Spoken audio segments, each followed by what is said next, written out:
Chair, we're now live. Thank you and good evening. A warm welcome to those attending and also to our viewers watching live on the Council's YouTube channel, Hillingdon, London. This is a meeting of the Resident Services Select Committee and my name is Councillor Bridges. I am Chairman of this meeting. The key role of this committee is to monitor the performance of local public services within its remit and to hold in-depth reviews on topics of resident interest. We engage with a range of external witnesses in our activity, which can include community groups, residents and subject matter experts. Where we identify areas for change or improvement, we make recommendations to the decision-making cabinet. Details of the business to be considered today are shown on the agenda, copies of which are available in the room and also accessible on the YouTube underneath the broadcast. For those present in the room and intending to speak, please note that you will be filmed and any statements you will make will be recorded and made public. And for those in the public gallery, you will not be on camera. A reminder to the Council's officers and those speaking today that you should turn your microphone button on when speaking. This will ensure you can be heard in the room and by those watching online. Some quick housekeeping rules. We are not expecting a fire alarm this evening. However, if one sounds, please follow the officers to the fire exits out of the building to the designated meeting point, which is the Civic Centre forecourt. Mobile devices to be placed on silent or switched off, and we also have resident feedback forms available at the back of the room or underneath the broadcast. We move to apologies for absence, please. No apologies, Chair. Thank you. Are there any declarations of interest in matters coming before this meeting? I can see none. And item 3 is to receive the minutes of the previous meeting, pages 1 to 6. Can we agree those? Councillor Farley. Thank you, Chair. I just wanted to go back to the agenda item 6, from page 2 on to page 3. So, last month, it doesn't mention the minutes regarding, quote, members were informed that the statutory requirements in terms of information required to be published have been met. That may well be the case. However, we had been previously informed in previous meetings of this committee that the system, which is now live, would provide us with information that we had asked for, and we didn't get it.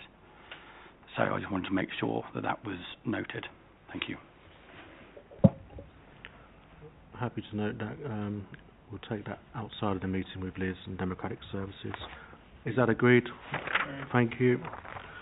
On to our next item, which is, I can confirm the business this evening will be discussed in part 1, by the way. There's no part 2 to be discussed, which moves us on to item 5, the review of homelessness prevention and the customer journey witness session 1, report agenda item B. And we have our attendees this evening, Melissa, Dan, Debbie and Maggie. Good evening to you all. So whenever you're ready, Dan, if you're taking the lead on it, if you're ready to start, please do. Thank you, Chair.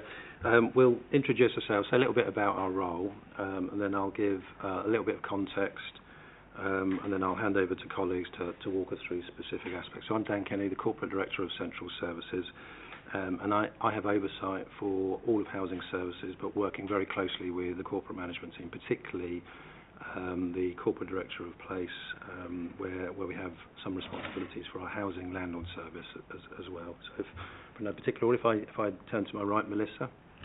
Hello everybody, I'm Melissa Blower. I'm the Housing Improvement Programme Manager, and my role is to help to facilitate changes identified as part of Project Neptune and to deliver cross-cutting programmes of work within housing services. Currently focusing on how we support our residents at risk of homelessness to remain within their existing accommodation or move into longer-term stable accommodation to reduce the numbers of households we've got going into temporary accommodation. Thank you. Good evening, I'm Maggie Nelson. I'm the Head of Housing Needs. My role is to oversee homelessness, housing options, allocations and lettings, and to ensure that the Council's statutory function is delivered effectively. And I'm Debbie Weller, Head of Housing Strategy and Policy. So my role is across housing services.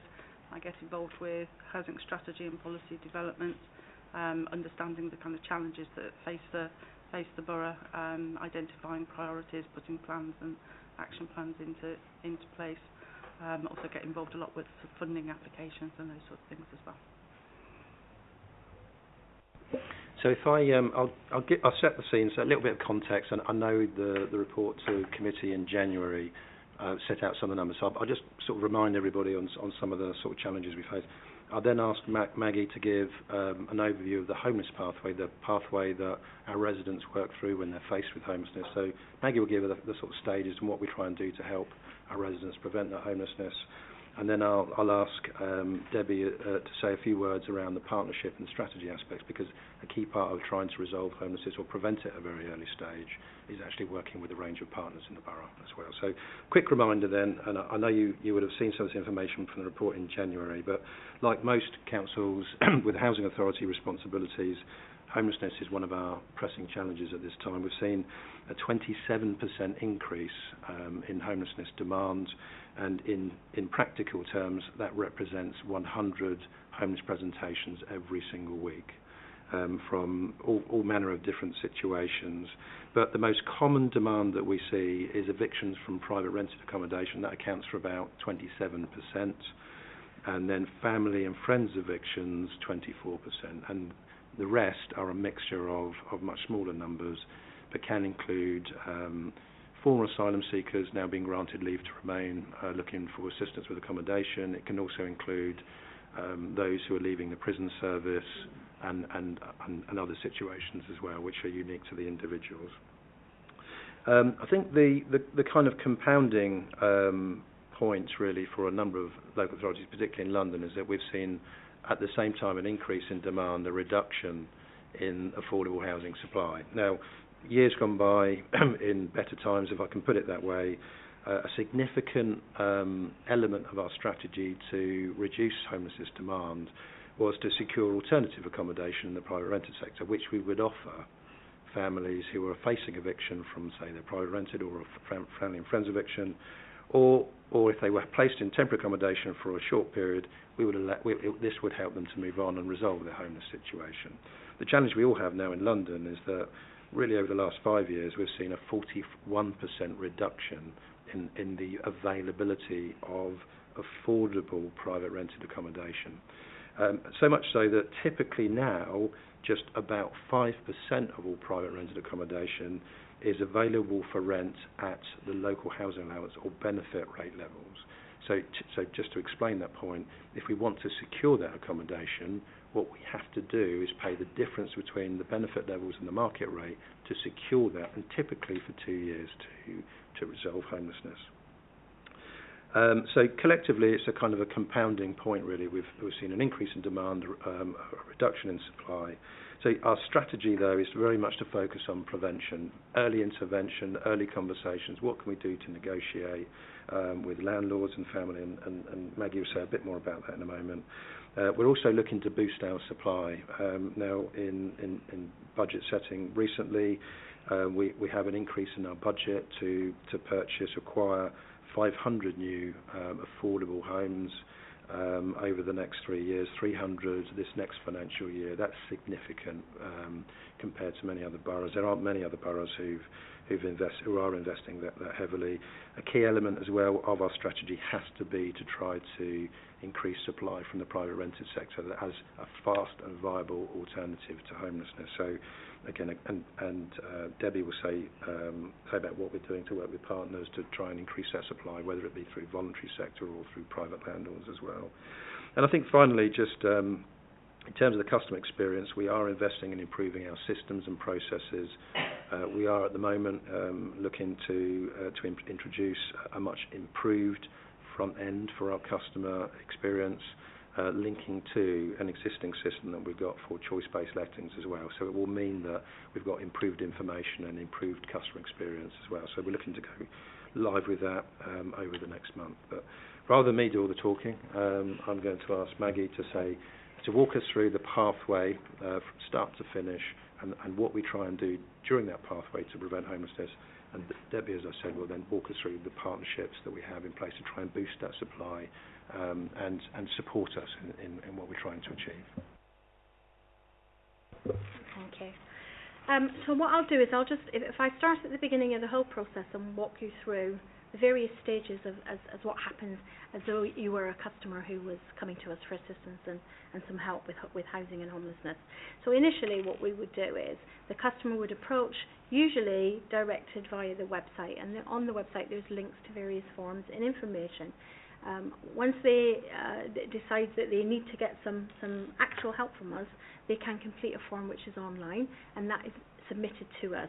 That then comes into our triage team, And the important part that is provided at that stage is advice and assistance.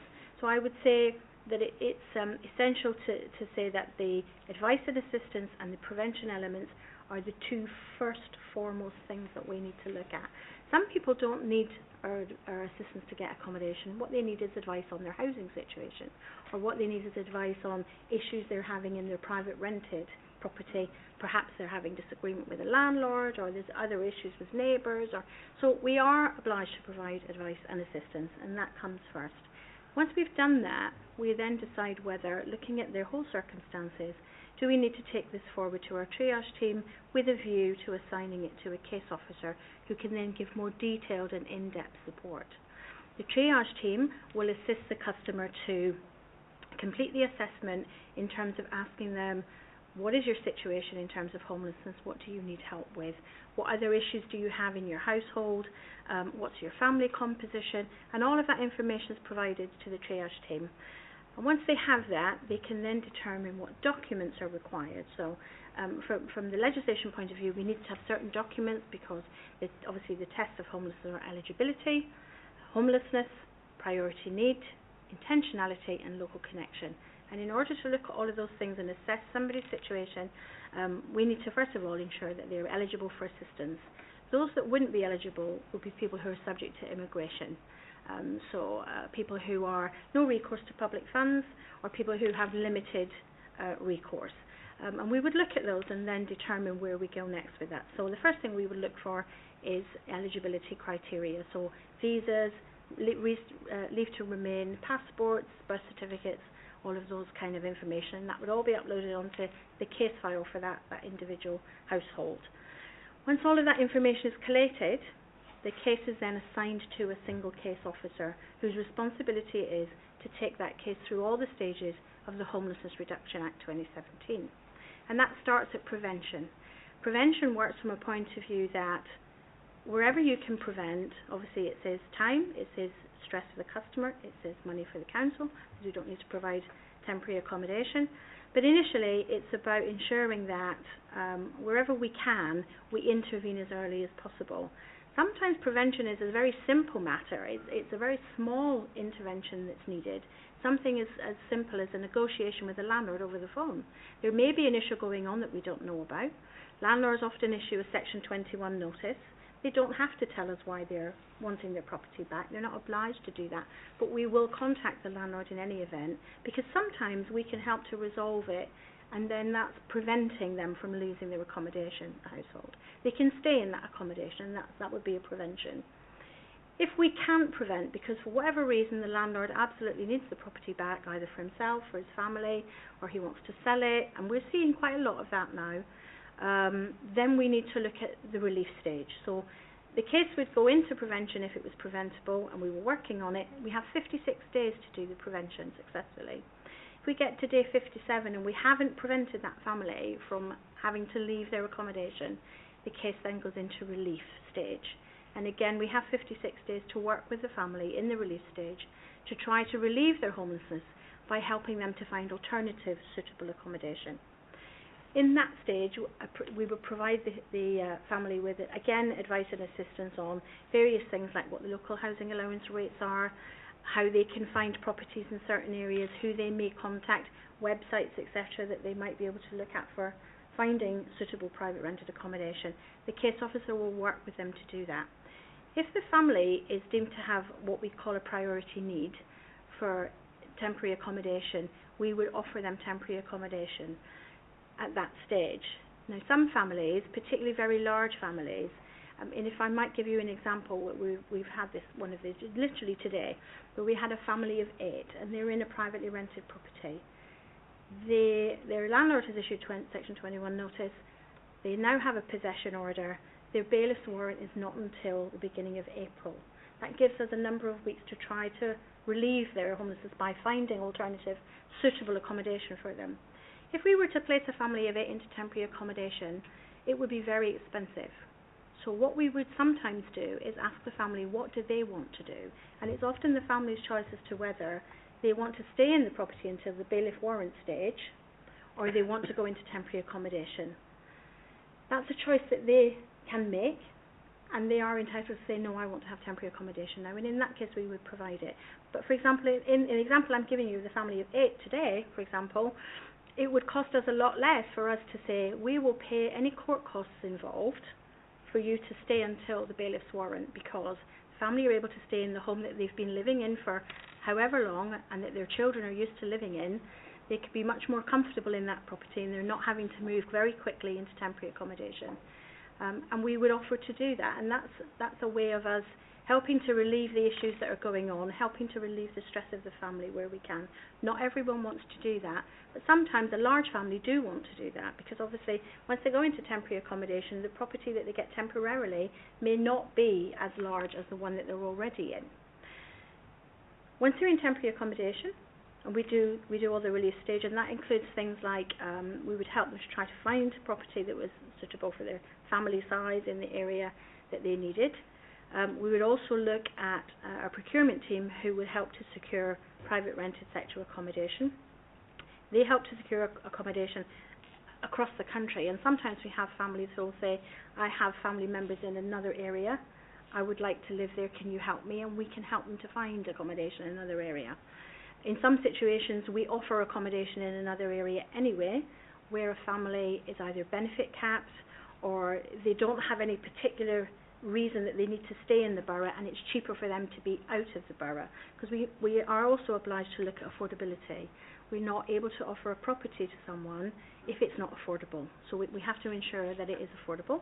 We do it, income and expenditure, financial assessments with those families to make sure that everyone is, we're completely up to speed on what income they've got, what excess they have available, if any, how much they can afford to pay for rent. Once we get to day 57 of the release stage, so we have 56 days, on day 57, if we haven't managed to find them alternative suitable accommodation and relocate them into that accommodation, then we have to look at making what's called a main duty decision. There isn't any time set out in the legislation for us to make that decision, but we aim to do it within 15 days. That's a general sort of expectation for a lot of local authorities, that they do it within that kind of period, and we do the same. What we then need to do is decide whether, do we have a longer term duty to accommodate this family? And if we do, then the main duty is accepted. They remain in their temporary accommodation until we then offer them suitable, affordable accommodation. That might be private rented accommodation, it might be social housing, it just depends on what comes up first. Obviously, in terms of the housing situation we have now, it's very extreme now, fewer social houses are coming available because there just are fewer voids. The private rented sector is particularly difficult, as Dan has already said, with the rent increases, the levels of rent increases, landlords who are taking themselves out of the market entirely, other landlords who are increasing their rents very, very high. We've got families who are coming in saying, my landlord's increasing the rent by £600 a month. That's impossible for families to manage. So once we've made the main duty decision, and we then have secured a property for the family, we would discharge that. We would make them the offer of accommodation. They will then move into the property, and we would discharge that duty. I think the important thing to say here is that it's really essential that we pay attention to the fact that families that we're dealing with, whether they're large families, small families, single people, we need to be constantly aware of the fact that this is an incredibly stressful time for these households.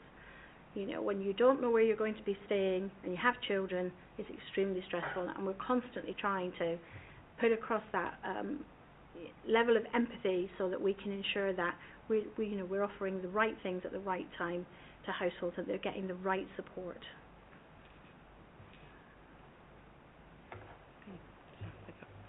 Okay, so I just wanted to talk a little bit around some of the kind of partnerships that we have around homelessness, because that's really quite important in helping us to address homelessness problems in Hillingdon, and that's particularly true around the kind of single homeless elements and rough sleepers. A lot of the kind of partnerships that we have in the borough are really quite well established and have worked well for us over a number of years, and have continued to develop over that time. So that includes the kind of partners that we have in the voluntary sector in particular, and certainly people like Trinity Homeless have worked very closely with us over a number of years and are really very much a key player in making sure that we meet the needs of rough sleepers in the borough. And that's true in terms of so I guess the sort of key elements are we have Thames Reach work with us in relation to outreach. They do a lot of work identifying homeless people both at the airport and in the rest of the borough. I think having Heathrow in the borough really makes homelessness quite a different situation in Hillingdon to the situation in the rest of London, and it's quite a unique thing that offers that presents additional challenges for us. So Thames Reach work at the airport, and they work alongside some of the airport staff, and particularly their security staff, and some other workers as well. So we have Heathrow Travel Care, another voluntary organisation who also work at the airport, and we have a mental health worker who sometimes goes out to the airport as well, who are all involved in identifying rough sleepers together and working with them to make sure that they're not going to be left at the airport, identify them early on, offer the help that's available when they find people. We have kind of first stage accommodation at Olympic House, which is managed by Trinity, and Trinity also have a number of shared houses around the borough that house people moving on from Olympic House and other rough sleepers and single people that are moved in there. They also offer a lot of support in the shared houses that they operate themselves, and also offer a floating support service across some other types of accommodation in the borough that we use to house single people as well. So they are very much a key part of that jigsaw. There's also increasingly been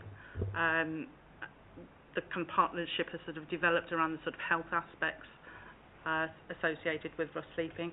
So I already mentioned we have a mental health worker. That's part funded by rough sleeping grant, but mainly funded via CNWL.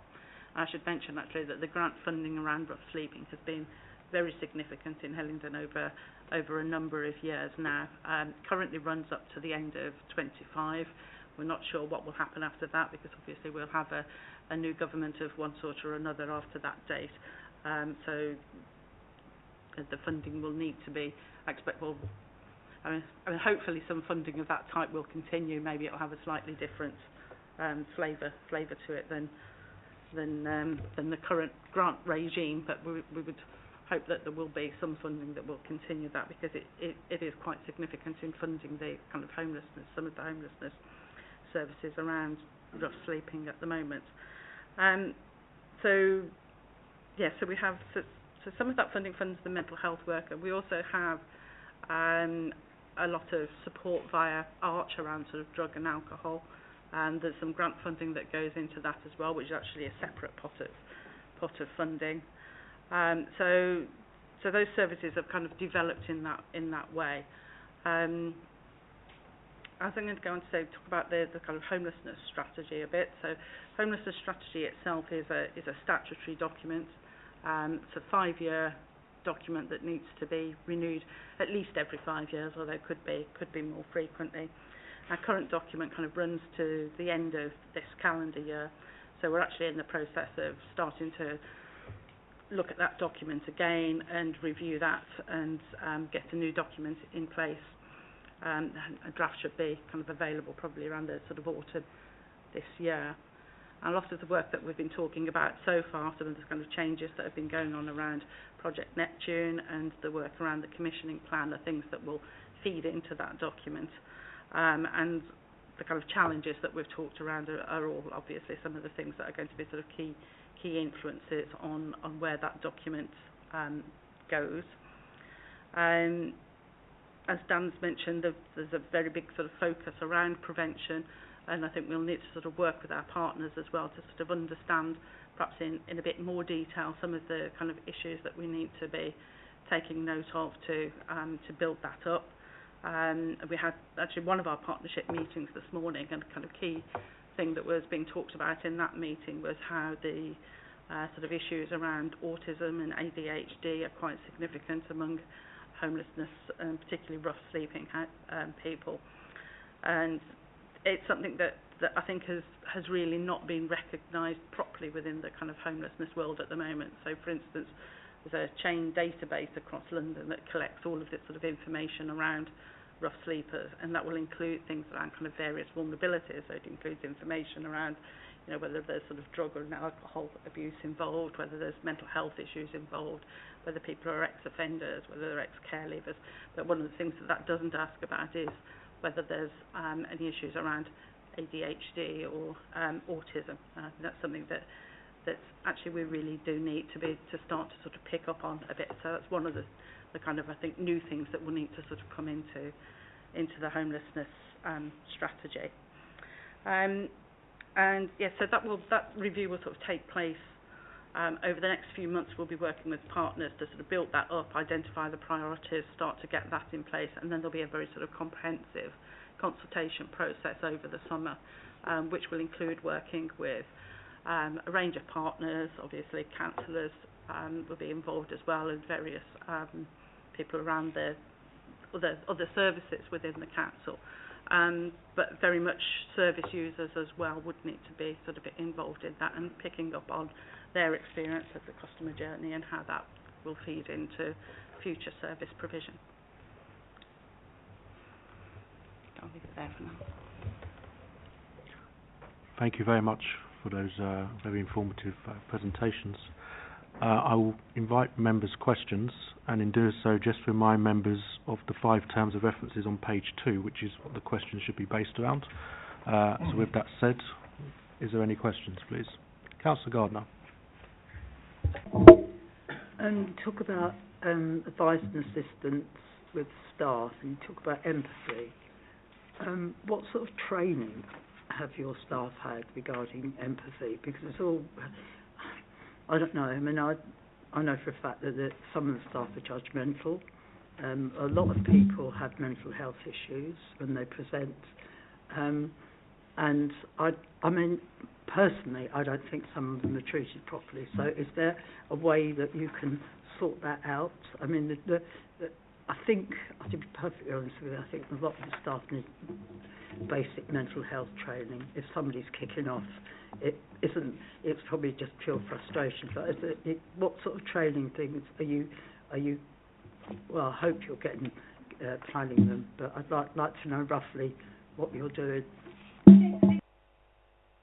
I think probably one of the most important training elements that we've looked at and that we continue to look at is trauma-informed training.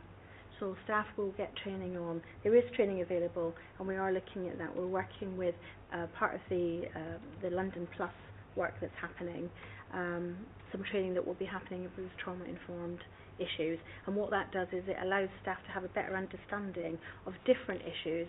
And I know you're saying about, you know, when customers kick off, and that can happen for a whole wide range of reasons, as you say.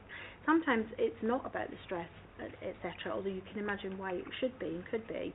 Sometimes it's about the fact that they have perhaps a mental health condition that we're not aware of, and it's about understanding how best to deal with that. A little bit like Debbie was just saying, about looking at you know, areas with rough sleeping where people have ADHD or autism, and they you know, they manage things in a different way to how you might expect. And so it's about understanding what's behind that and the best way. And what I would say is, in particular, we've actually just booked some training for the 1st of May where all the staff are having training on the Domestic Abuse Act 2021, so that they have a much better understanding and background knowledge. We do have staff who've already had training, but not everyone has had this particular training. So we're having everyone do that on the 1st of May, so that they have a good understanding of the legislation, the new legislation that came in, and also how that has changed the duty that councils have to people who are experiencing domestic abuse. So I'm really hopeful and confident that that will be a big improvement to the way that staff are able to see and deal with certain situations. Councillor Gardner? Please let me come and speak to your staff.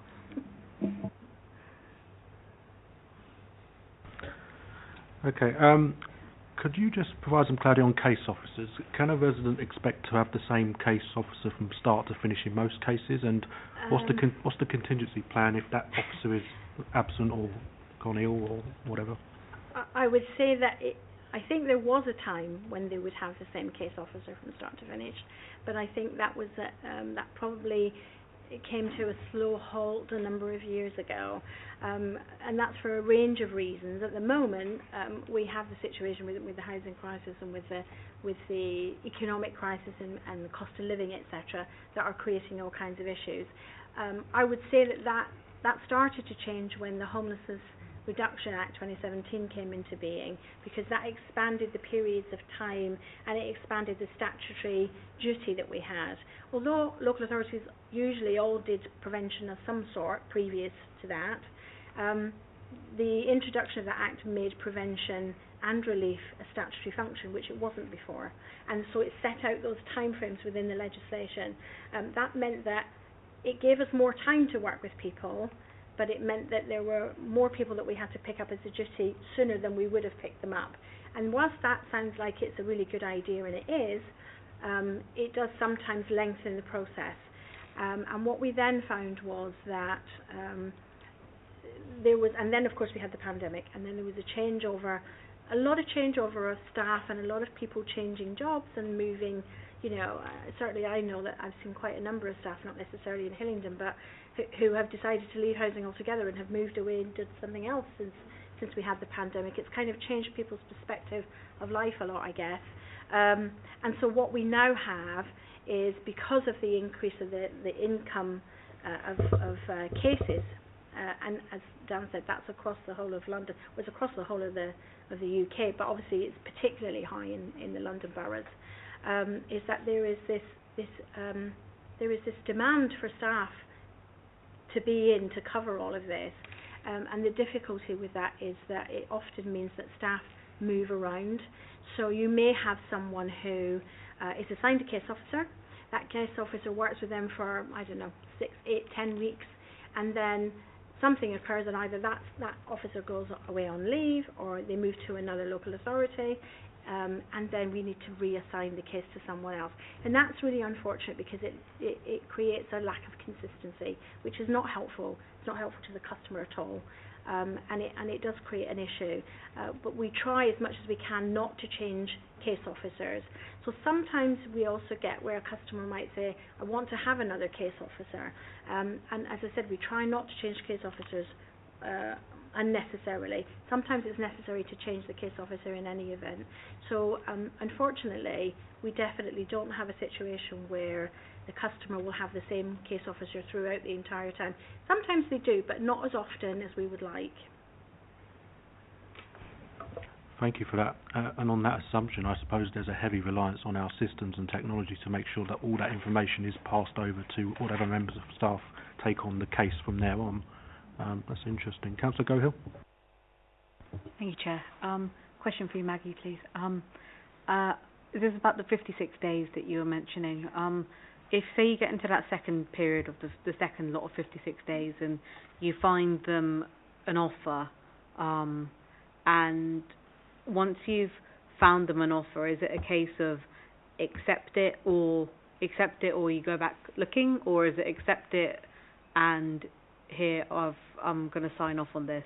And sorry, my follow-up question to that, if that's okay, Chair, is once you've signed off on something, fulfilled your duty, so to say, in that case, if there's something that goes wrong, do they have to go back through that whole process of 56 days and then another 56 days? Okay, so the second part of the second range of 56 days that you refer to is the relief stage.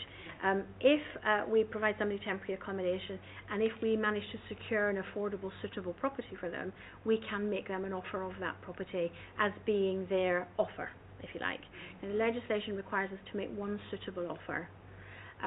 However, it's not the end of the process. So if we were to offer a household a property that we felt was suitable and affordable based on the information that we had and the assessments that we'd done, if that family decided they didn't want that property for whatever reason, they could refuse it. They're not obliged to take it.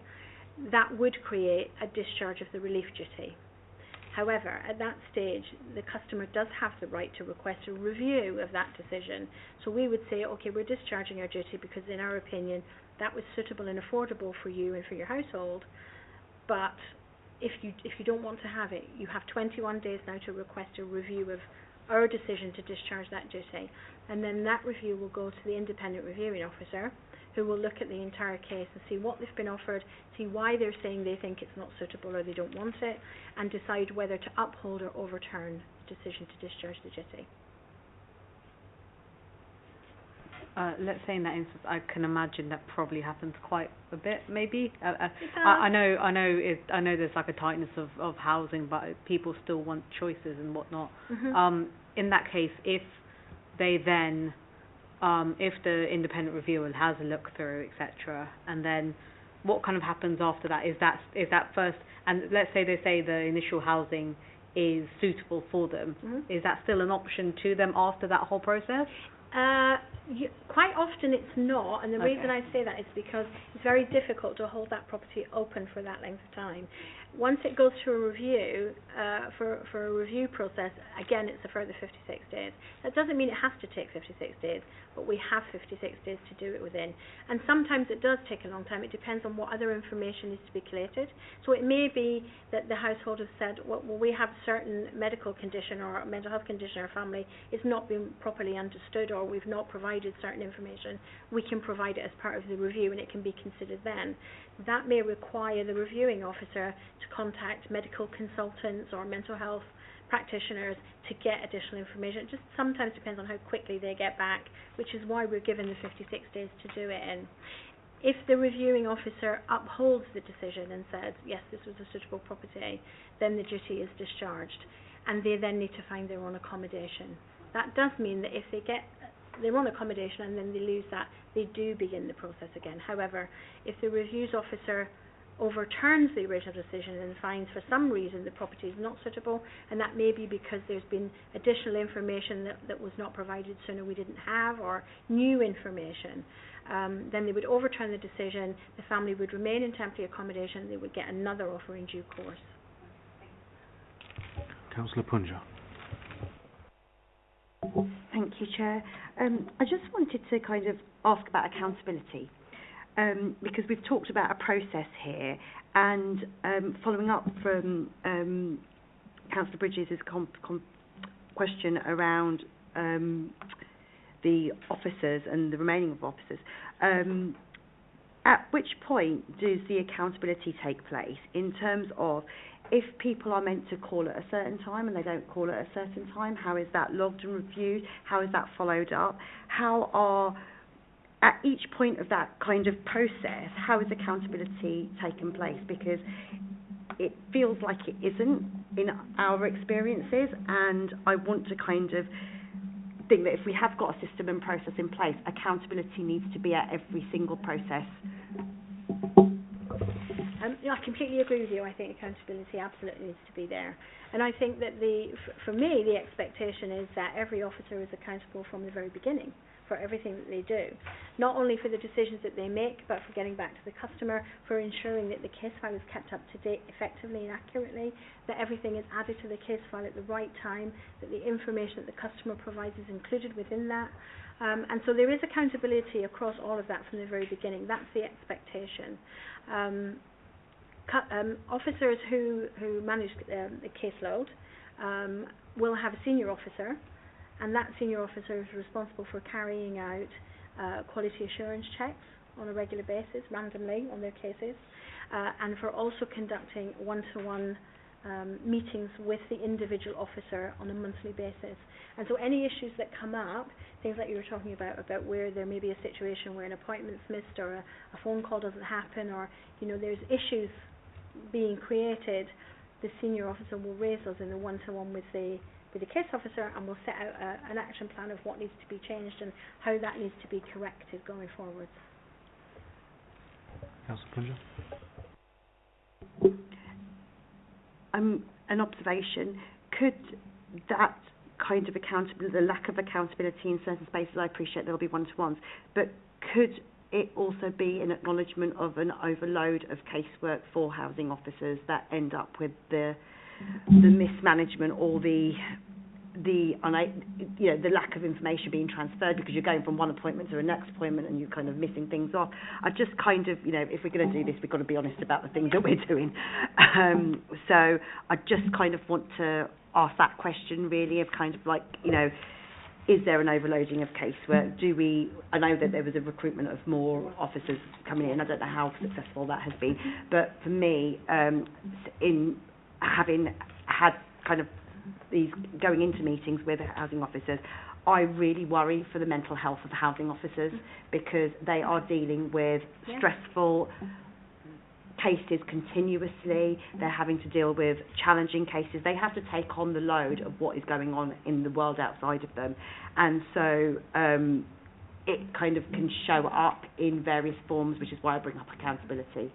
I do agree with you there as well, Councillor Pinger. I think it's important to say that first of all, we did bring in an additional team of 5 people, 5 officers, and they're still with us at the moment, and that was because of the level of casework that each individual officer had.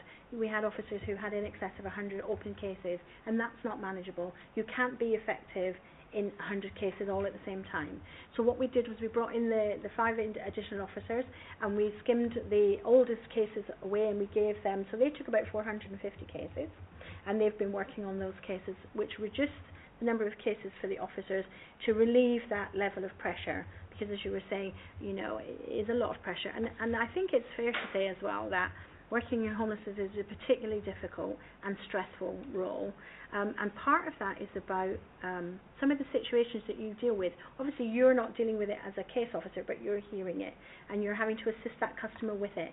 And so there's that vicarious trauma, if you like, because we do hear some really horrific situations. And so, we have to be constantly aware of staff's well-being, and that's also part of the one-to-one process, is ensuring how is the staff member doing? Is there anything that they need? Do they need some extra support? And there is extra support available for staff that we can direct them to. But that's also part of the trauma-informed training that we were talking about. Those two things linked together. So I'm definitely not going to say it's a simple job and it's an easy job. It isn't. It is stressful and it can be difficult. But I think it's really important that we ensure that officers manage their time effectively, but also that they manage their work-life balance effectively as well. Because what we don't want to have is officers who are working so hard to clear their cases that they're not having a balance and time away as well. So we're very conscious of that. Councillor Farley. Thank you, Chair.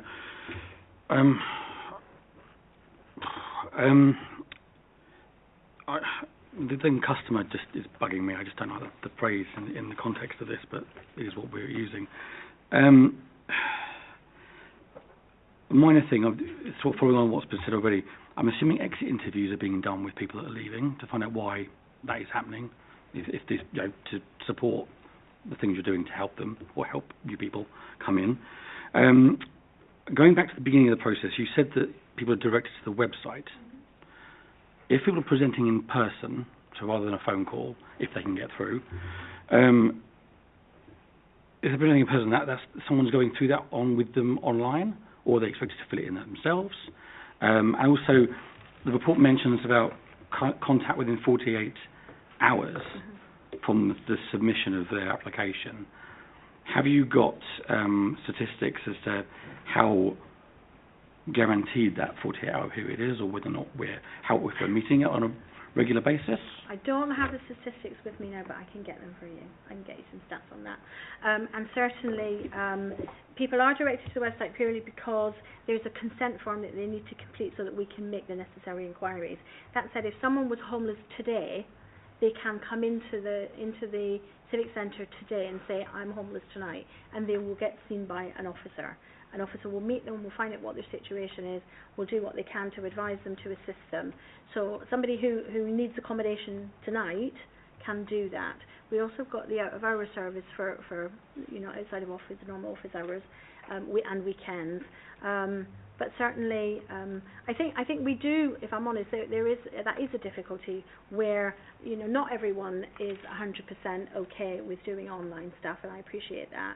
I think more and more that is becoming the thing, and local authorities across everywhere are looking at the digital aspect of that. But we do try to direct people to support services where they can get assistance to complete forms as necessary, so that they're able to get assistance. And also, that's particularly a complex issue when we have people whose first language isn't English, for example. They do struggle with that, and we have had some extra information for certain elements of the work that we do provided in other languages. Councillor Foley? Thank you. That sort of links in with the question. When you've got people being given leave to remain, my experience is the Home Office gives them a week to get out of where they are. Is the Home Office being in touch with the local authority, with the council, to let them know people are coming up? Because I've dealt with cases where they're out and they're in a tent because they haven't got the resources to sort themselves out. They've got no money. They've been living to remain. You're out in a week. Now we've got hordes of tents, in places where people living, like that. It's. So I'm wondering if there's a communication that's going on to, as you say, prevention. We don't want people living on the streets. Is that happening? Yeah, absolutely. We are really working quite collaboratively with the Home Office, and that's been improved a lot in recent months. And what we're doing is ensuring that, although I totally appreciate what you're saying about the 7 days, in actual fact they do get 28 days initially, so they get a 28-day letter, but they get an eviction notice at 7 days. So they've had 28 days notice that this is going to happen, and then they get the last 7 days, they get an eviction letter, because they're then waiting for their documents and their visas, etc., for that to be completed, because until they have that, they don't have any evidence that they have leave to remain, so we need to wait for that. So that is a bit of an issue. We have actually more recently agreed with our colleagues in the Home Office that rather than wait for the 7-day letter, we'll accept a 28-day letter as being notification. So we won't have to wait for the visa card. We will see the 28-day letter and we'll use that as a bit of a run-up to it, so that gives us more time.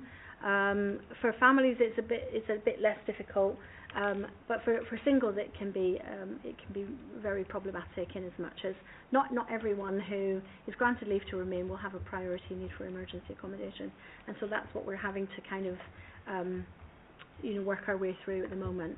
But we are working very closely with the Home Office. We've had some meetings very recently actually with them.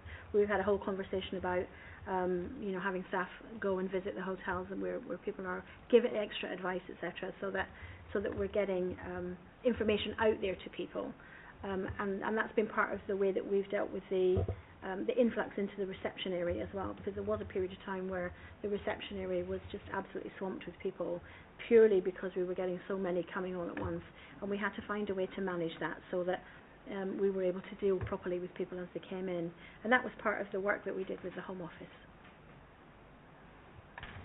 Councillor Smallwood? Thank you, Chair. I just wondered if I could be particularly boring and talk about systems, but actually the way we use systems for either the I agree with Councillor Farley, I don't particularly like the word client, but we'll use it as we're using it, for the client or for our staff. Have we got systems that are fit for purpose and there? How do we manage expectations of clients in the sense of, it may not happen in 24 hours, it may take 50 days, whether that's right or wrong is probably for another debate at another time, but actually managing people's expectations I think is massively important. And also, how do we prevent, what I get a lot of is people thinking that presenting as homeless is a good idea to potentially change their status within the housing changes of the accommodation they don't. So they might be, I was dealing with a case, I won't reveal them, where they're a band B or a band C. They feel they should be a band A, and they said to me, Councillor, I think what I'll do is I'll present as homeless, and then I'll get given something really, really quickly. I quickly advised them that probably wasn't a good idea, because they could end up being put in completely out of the borough. They could end up in some less than good temporary accommodation, and actually had to kind of advise them that where they were was of a reasonable quality, in a decent location near the school that their children was attending. So how do we try and move people away from doing that? Because I have had a couple of cases where people, I don't want to say use it as a tactic, but they use it as they have a thought pattern that diverts them down there, which we all know is not the greatest of ideas. Thank you, Chair. I mean, certainly there are cases where people see other people getting certain properties or certain houses and think, oh, why am I not getting that? I'll do X, Y, Z and I'll probably get the same. And we do need to manage people's expectations, you're absolutely right, and that can sometimes prove difficult. But I think part of that is about, obviously officers are aware of this, this is something that we remind officers of regularly, is that when they are assigned a case, whether that's a household or a single person or whatever it may be, when they're assigned a case, part of the work that needs to happen very soon from the beginning of that assignment is that they go through the process verbally with the customer, so the customer understands what's coming next. This is a prevention, this is a relief, these are how many days, this is what will happen. Obviously it doesn't happen in exactly that way for every case because it depends on the circumstances, but we do need to give them an overview so that they don't think, well, in 5 days' time I'm going to get a house. You know, that's really not managing their expectation very well, so we do need to do that. In terms of the systems that we've got, we have a number of systems in place, and as Dan was just saying earlier, we're just about to change our system actually from April onwards. So at the moment we have the Jigsaw system, and I think we kind of talked about that once before, didn't we? However, we have Locator to do our allocations and housing register, a system called Locator. What we're doing is changing our Jigsaw system over to Locator so that we've got the two systems that are very working together better. And what that will do, oh, you look scared now. Oh, you don't, right?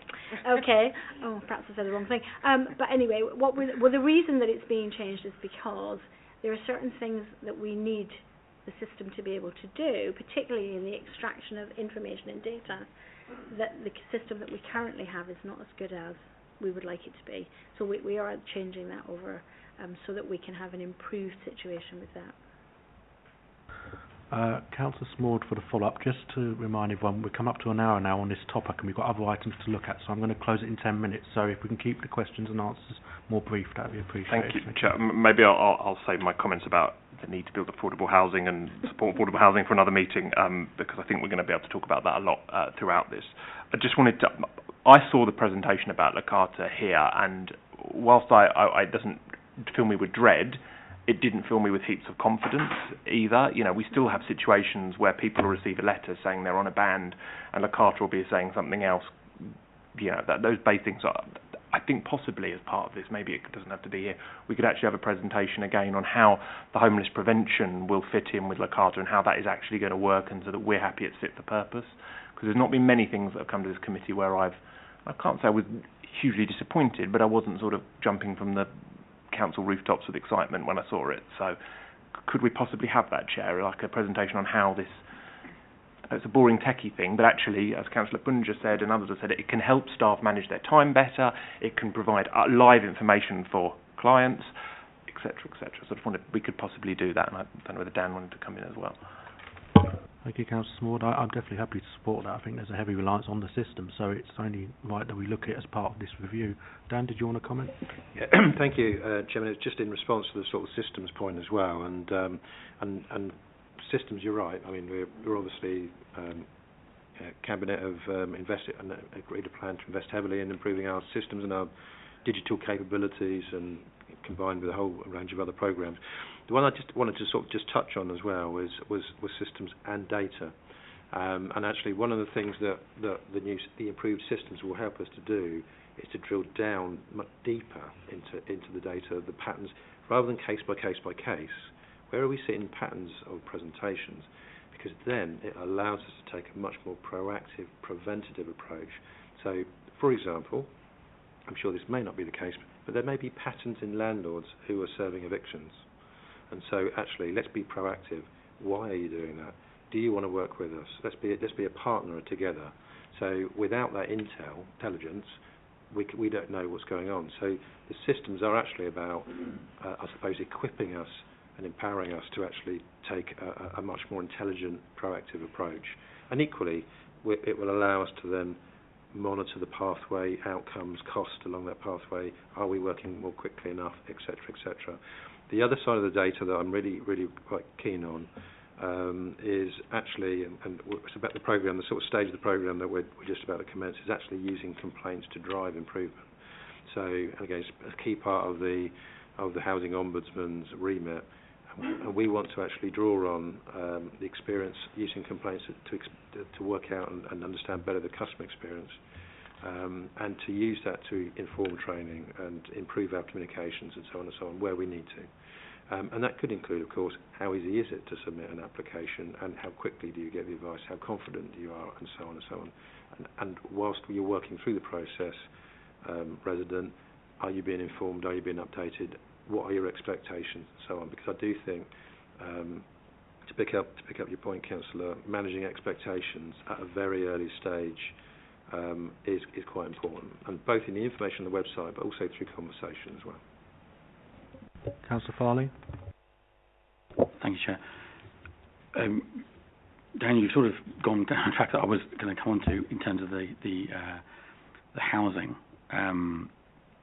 and you mentioned earlier about landlords leaving the market and so forth.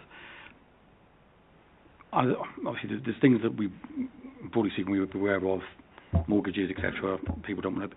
Is there any themes that you've understood as to why people are leaving?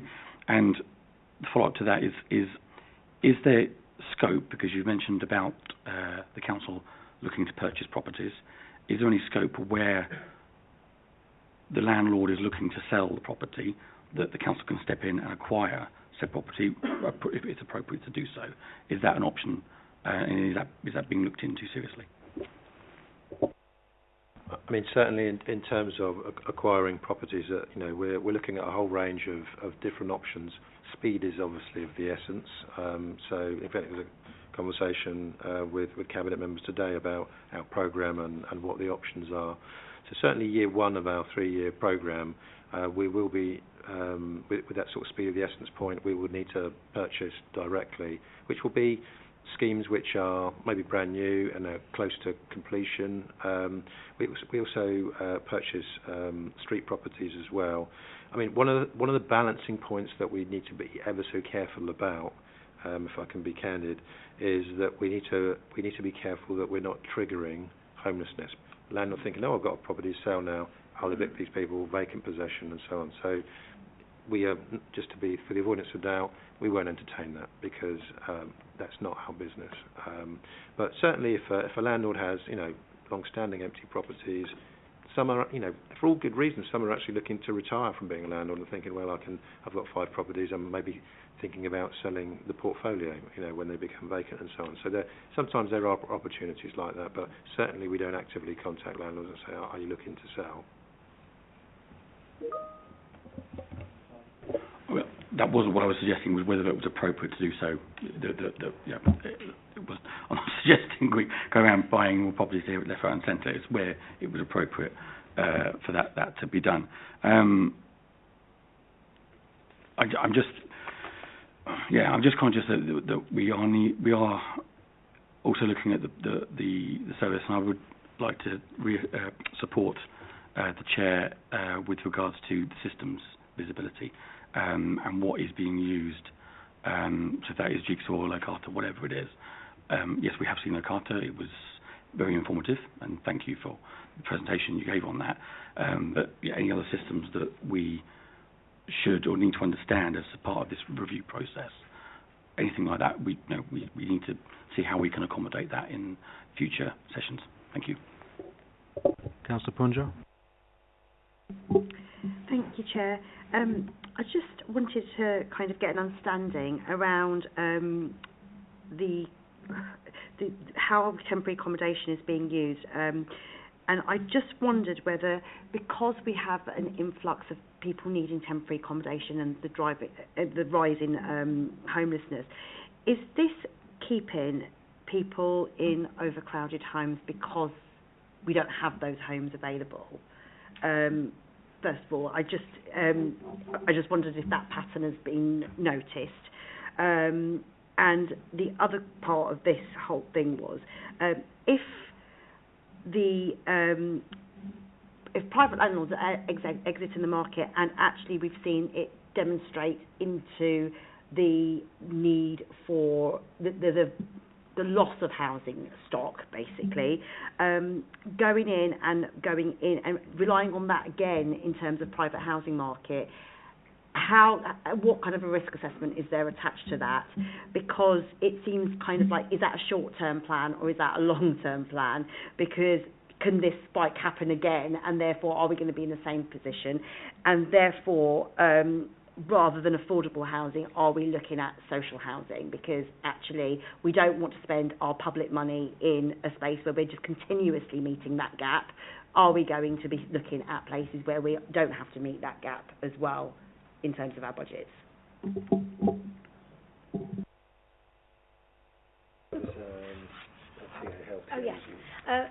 Temporary accommodation. I think it is potentially the case that there are some families who will remain in overcrowded accommodation for perhaps longer than they otherwise would have done because of the current housing situation.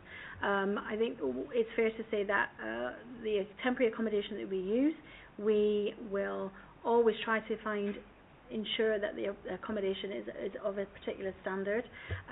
If we do find that we secure accommodation and we subsequently find that it's not to that level of standard that we're expecting, then we do take action with that, and we will send out somebody to inspect it. We will ensure that any issues are noted and recorded, and that is dealt with, and either the householder moved or there is a conversation with the proprietor of the property to put things right as quickly as possible. But I do think that yes, it is fair to say that there will be families who will probably stay longer in an overcrowded situation. I think it's also fair to say that alongside that is that it is also creating other types of overcrowdedness where you may have a family of, small family, maybe a couple and two children, for example, and they lose their private rented accommodation. They then move in with another family member, and that creates overcrowding because they don't want to make a homelessness application, or they don't want to go into temporary accommodation. So there's lots of other ways that overcrowding is created as well as a result of the current situation.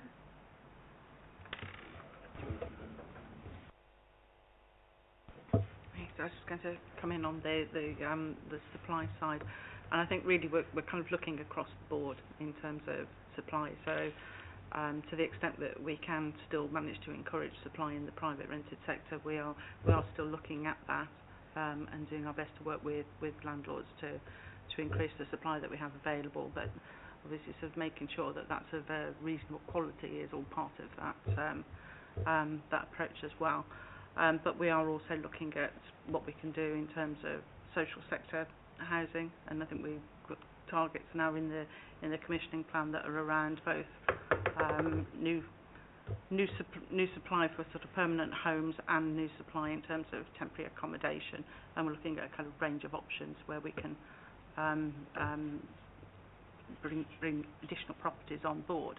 And I think because there's such difficulties at the moment, the kind of short-term approach is featuring quite heavily around trying to acquire properties, but then over the longer term we'll be looking more at sort of building more supply as well.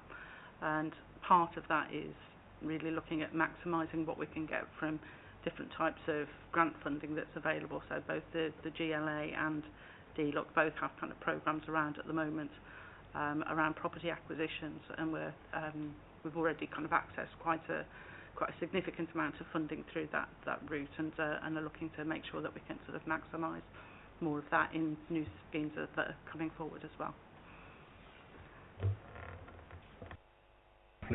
Closing this, but I just have one little follow-up, and it doesn't have to be potentially, because we probably have a separate section on this anyway, but in terms of standard, and I know Dan and I have talked about this already, but I really would like to see, as part of our processes, that we are looking at our standards that our landlords are providing before putting people into these places, because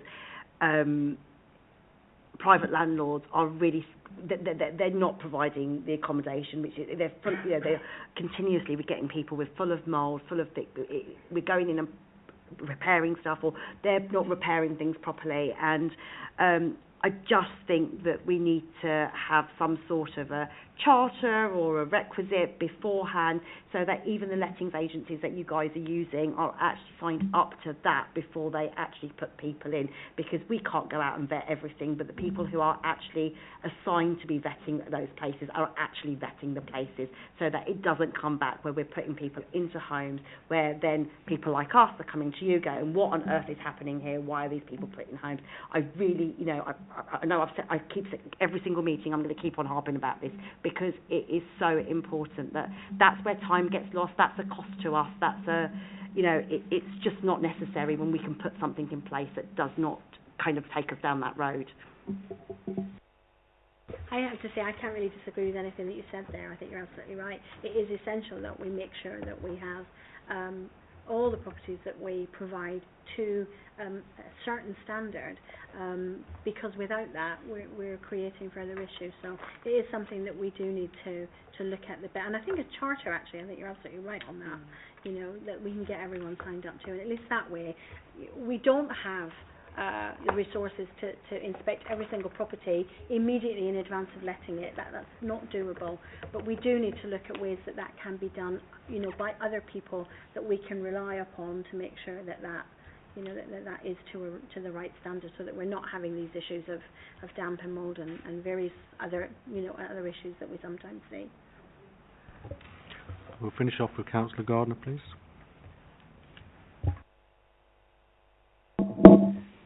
Could you please supply us with the, you said about the advice and assistance, and the 56 days, and then the further 56 days, and then the 50, so that if we got anybody that comes to see us, we can say, well, this is the procedure.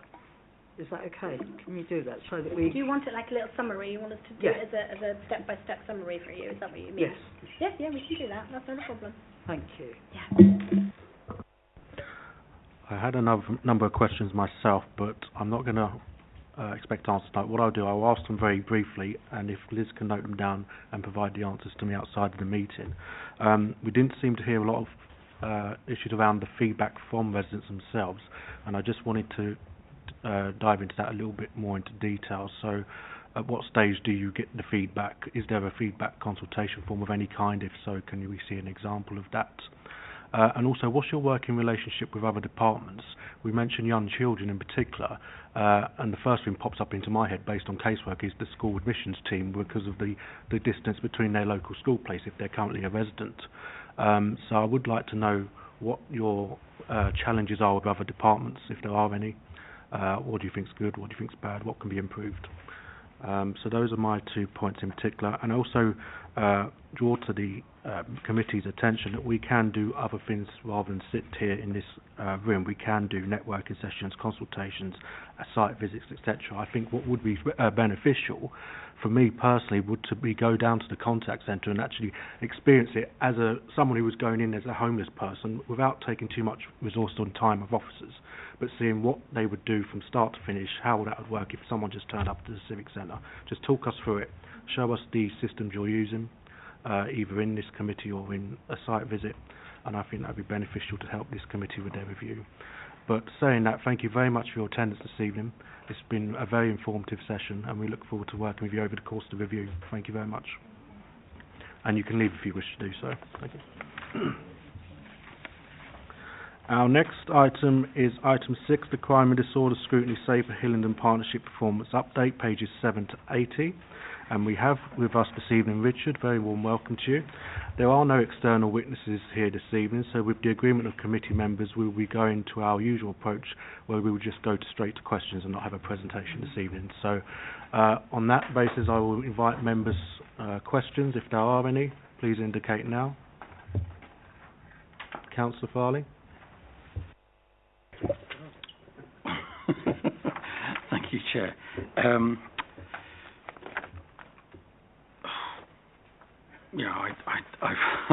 I was, where to begin with this, to be frank. Thank you for the report, first of all, and what you've provided. I don't know.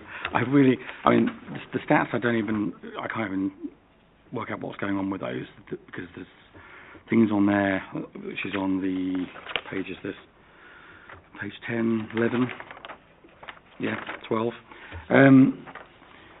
The stats, we've got places where there's no targets. There are things relating to 2021. We've got, I'm not sure what the measurements are with this. I don't know whether or not these numbers indicate that that there's a reduction in crime or reduction in certain behaviours, or it's less reporting of it. I'm not sure if we can even determine that. But I don't even know what to make of those numbers, to be frank. One of the things I'm also a bit curious on page 9, the top of the page, which actually comes from page 8 onto 9, when it talks about the data the assessment was lacking, I'm not sure why that was the case, given that this is the plan for the coming years. And also point 4 further down the page there, the resources. I would like to know what they are, what the team makeup is, what the resources are that you've actually got to utilise, and in what way. And finally, Chair, sorry, I'm just also querying the third to last paragraph that begins in support of these priorities. Now, we know clearly women are, unfortunately, the highest proportion of the public that are on the receiving end of domestic violence. But this IRIS project or scheme, we have got other people. It singles out women, but we've got men and boys, we've got LGBT+, we've got elderly, vulnerable people with dementia. How are the GP surgeries getting training to be able to identify these needs, and also other communities that have different makeups with, as we know, with domestic abuse, there are certain communities that don't even realise that what's being done to them is actually a crime. Yeah, thank you very much. So, starting with the data. So, the data you've got in the report, I'm conscious that this committee had reports going back last year and beyond on this dashboard, which related to the last strategy the Safe Hillingdon Partnership had, which ended in May last year. So the purpose of bringing that here was to close that out in the sense of saying that was the dashboard you were seeing periodically over the last few years. You haven't seen the end of that strategy marked with what the data against the performance measures that the partnership set itself 3 or 4 years ago against that strategy. So it's old data. It ends in May last year, but it's for the sake of making sure this committee had sight of the end of that strategy period that you were having overview of previously. Personally, I'm uncomfortable with that kind of dashboard. The Safe Hillingdon Partnership hasn't got a new performance dashboard because having just set the new priorities, we need to rethink how we're going to track our performance as a partnership against those priorities. And just reporting crime data in the way the partnership used to look at performance isn't really the best way. If you own a strategy with some plans, with some priorities, you need to be tracking your progress and outcomes against those, not just crime trends, when frankly a lot of those don't really necessarily directly align to the action the partnership has some control over and has some influence over. So apologies if it's confused matters, but I wanted to make sure you had a closure on that data set. In terms of the data gaps you refer to and the serious violence needs assessment, so the purpose of the serious violence needs assessment is a requirement that we undertake it, and it should help inform us of the nature, causes and drivers of serious violence in the area. And in common with, and this is far from a problem specific to Hillingdon, in common with many areas doing that assessment, the amount of data and insight you could get from the crime data and other available data just didn't answer the questions we had. Who is most vulnerable? Where are they likely to be most vulnerable? Why are they most likely to be vulnerable? So you really, to get that understanding, you need to go right underneath all the nature, all the sort of the crimes and the pure raw data, and understand the individuals of the people and their circumstances. And quite simply, that level of insight wasn't available at the time, and the capacity wasn't there, even if it was, to get that. So we recognise, and we're being honest about it in our strategy, we need to do more work, including engaging communities and involving communities in helping us develop a better understanding of what actually is going to make a difference that we can do here to serious violence in the borough. So it's a challenge. It's a real challenge to understand exactly what interventions will make the difference. In terms of team resources, I'm sorry, I didn't quite understand your questions. You referred to a part where you said about resources have we got available. Yeah, thank you. So it's on page 9.4, the final one, refers to resources. So you establish monthly problem-solving process to ensure resources are being utilised to achieve the greatest impact. Yes, so that's a new joint process between us and the police, where each month we, under a range of thematic headings, we review what we understand is happening, to understand whether or not we are aligning our collective activity, both police, neighbourhood teams primarily, and our council resources on the things that will make the biggest difference.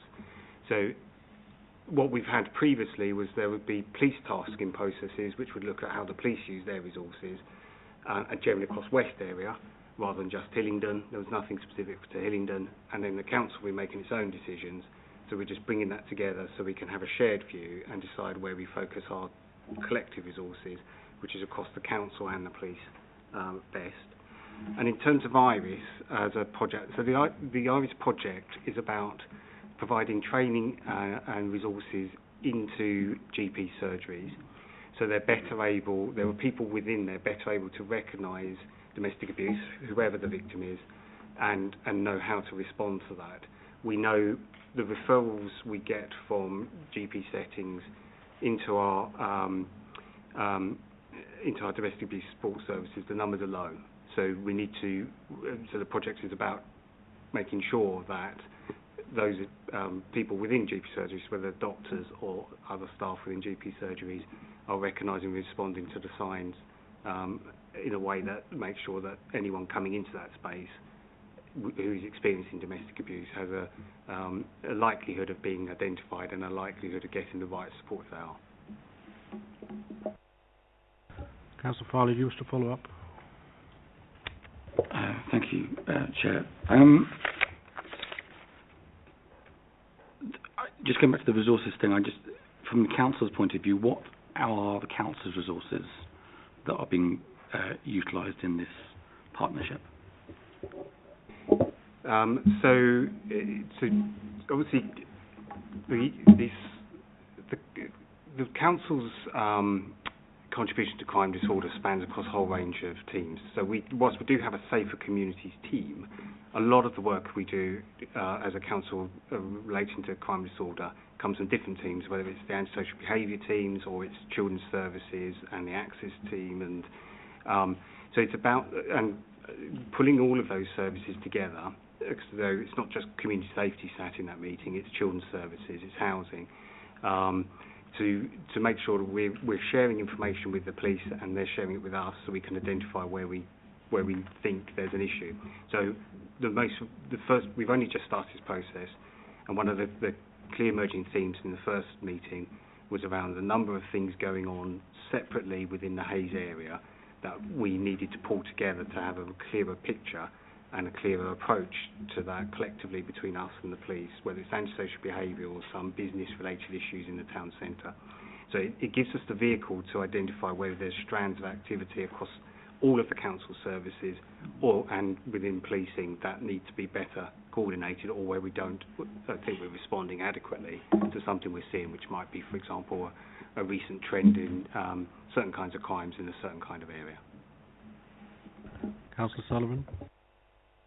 Thank you, Chair. On page 27, local data, you talk about knife crime, the increase of 9.2%. And then on page 29, you talk again about knife crime increasing in schools. Is this across the borough, the increase of knife crime, or is it in one specific area you're mentioning or relates to? And if knife crime is being carried out in schools, are the knife archers not being used? Please, thank you. Thank you. So knife crime is a broad term. So I don't have specifically the data that the police would have here and now around general trends on that broad knife crime. I can ask and make sure that's referred back as to what the different types of knife crime and how they're changing recently. In relation to schools, the issue's more about, it's not so much schools or certainly knife crime in schools. It was a perception from professionals when we were producing the serious violence needs assessment that we'd seen anecdotally an increase in young people found carrying knives near schools. So it's not knife crimes in schools, and we don't know the reason for that, but that was one of the areas that under our strategy we needed to have a better understanding of. Now it could come because there's better detection and it's being identified better, but equally it could come because there's factors that are driving young people to feel that they need to, for whatever reason, carry knives. So that's an area of concern that we need to look at. But it's not in schools. It's young people around schools. Councillor Gohill. Thank you, Chair.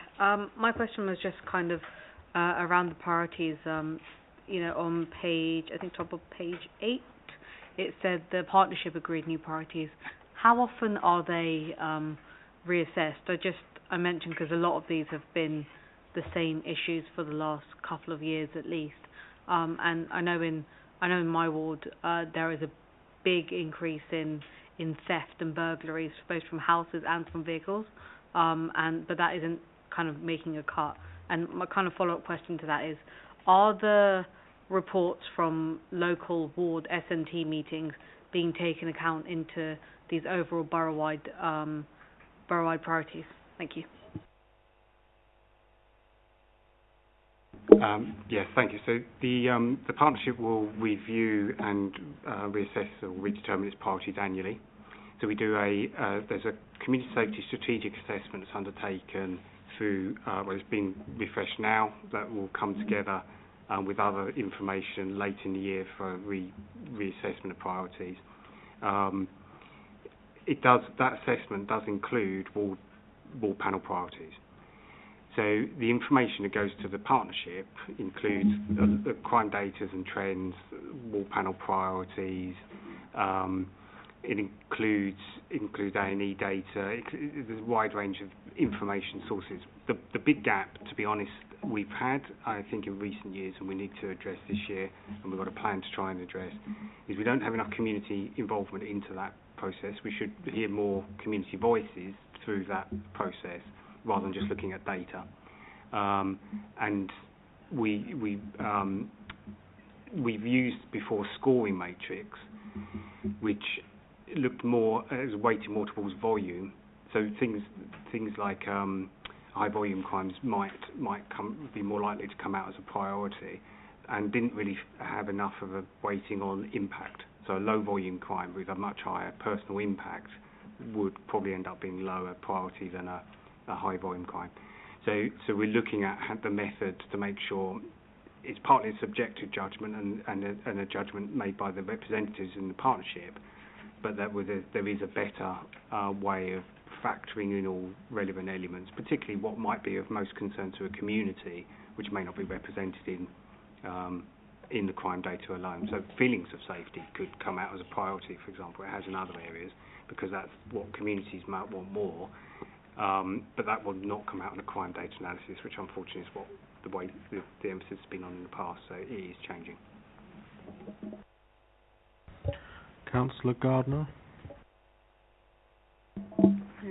this is, I mean, I've read this, and most of it is like a wish list. To be perfectly honest with you, I wish this could be done. But the bit that intrigued me is on page 31, I think it is. At the bottom, it says February 2023. It says there is a need for professional curiosity, early intervention and diversion. That applies to every single, every single issue in this. I mean, I can't say I'm over-impressed with it. The domestic abuse thing, we know we've got problems that still need to be sorted out, but the lack of community response worries me, because the communities, believe it or not, have got their own problems, but they want to talk to people about them, and I think there needs to be a lot more community engagement with the communities we've got, the diverse communities that we've got. There was something else, but I'll leave it to them. It's probably going to be me being sarcastic anyway. Thank you. So, yes, absolutely, totally agree.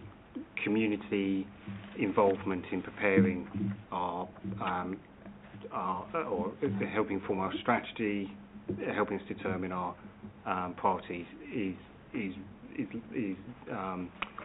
vital, and it's not embedded in our processes at the moment. So that is part of the work we'll be doing this year to make sure that there's a lot more mechanisms for communities to influence both individual strategies and plans on thematic issues like serious violence, as well as our overall priorities. There's a Safe Hillingdon Partnership meeting next week, and there's a plan going to that meeting, which obviously anyone you'll be able to see, and hopefully it'll be agreed, which includes proposals around a survey and a community engagement event. Yeah. But I think we should go further as well around community organisations that we've got engagement with already, and utilising those. On that point about the need for professional curiosity, just to say that slide reflects local learning that's already taken place. So that comment was drawn out of the safeguarding review that was undertaken last year into 11 cases where children were being exploited. So that was one of the bullet points that review, that bullet point summarises one of the learning points in that review that's come from elsewhere, but we're just recounting it in the strategy as part of the reflection on some of the learning that needs to be used to inform our plans. Councillor Garner, any follow-up? Full sarcasm? Yeah, I mean, all I can say is that some of it is, I like to look at the world in a panoramic view, but a lot of this is like tunnel vision. I mean, one problem impacts on lots of different areas, and if you try to solve one, you can probably solve quite a lot. And it does, I don't know, it is professional. You need professional curiosity to ask, why is that happening, why is this happening? I mean, as I say, it's quite a lot of trees have been used in doing all this, but so some of it is, well, I'll leave it there.